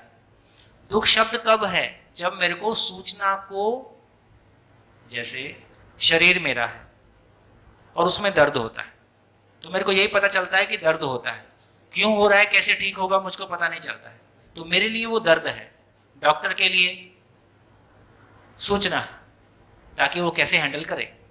तो यदि हमको जीने की समझ उपलब्ध हो गई तो हमारे लिए जिसको हम अभी तक दुख बोल रहे थे उसको अब दुख बोलेंगे कि अधूरेपन की सूचना बोलेंगे?